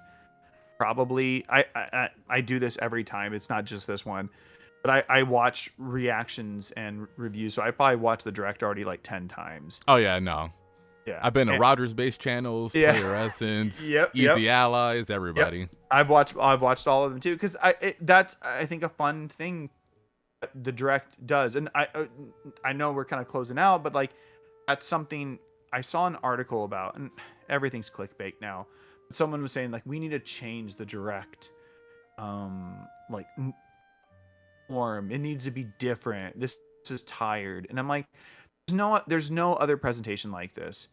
This thing got like 4 million views in 24 hours. It's a giant condensed way of communicating how like diverse and powerful not only this company is, but how this medium is. And sure, there could be a way that like perhaps like, I don't know, we vote on it like American Idol. I don't know, something stupid, but I think this is like still the best thing out of all of the companies, and it is like gamer Christmas every time it happens. I'm about to say, how could you be upset at game announcements? Exactly. It's like people that wanted E3 to go away. I'm like, why? That's the time we all used to get around together, get in the Discord, just sit together and get excited with all the game releases and then just talk about it and gush about gaming. But now everybody's like, man, E3 was trash, dancing on stage. I'm like, yeah, if you're watching a Ubisoft show, but Microsoft, Sony, and Nintendo, those are all fun shows. They're always fun. And I don't know. I don't know if it's because people get cynical as they get older and there's more older gamer nouns or whatever it is. I don't know.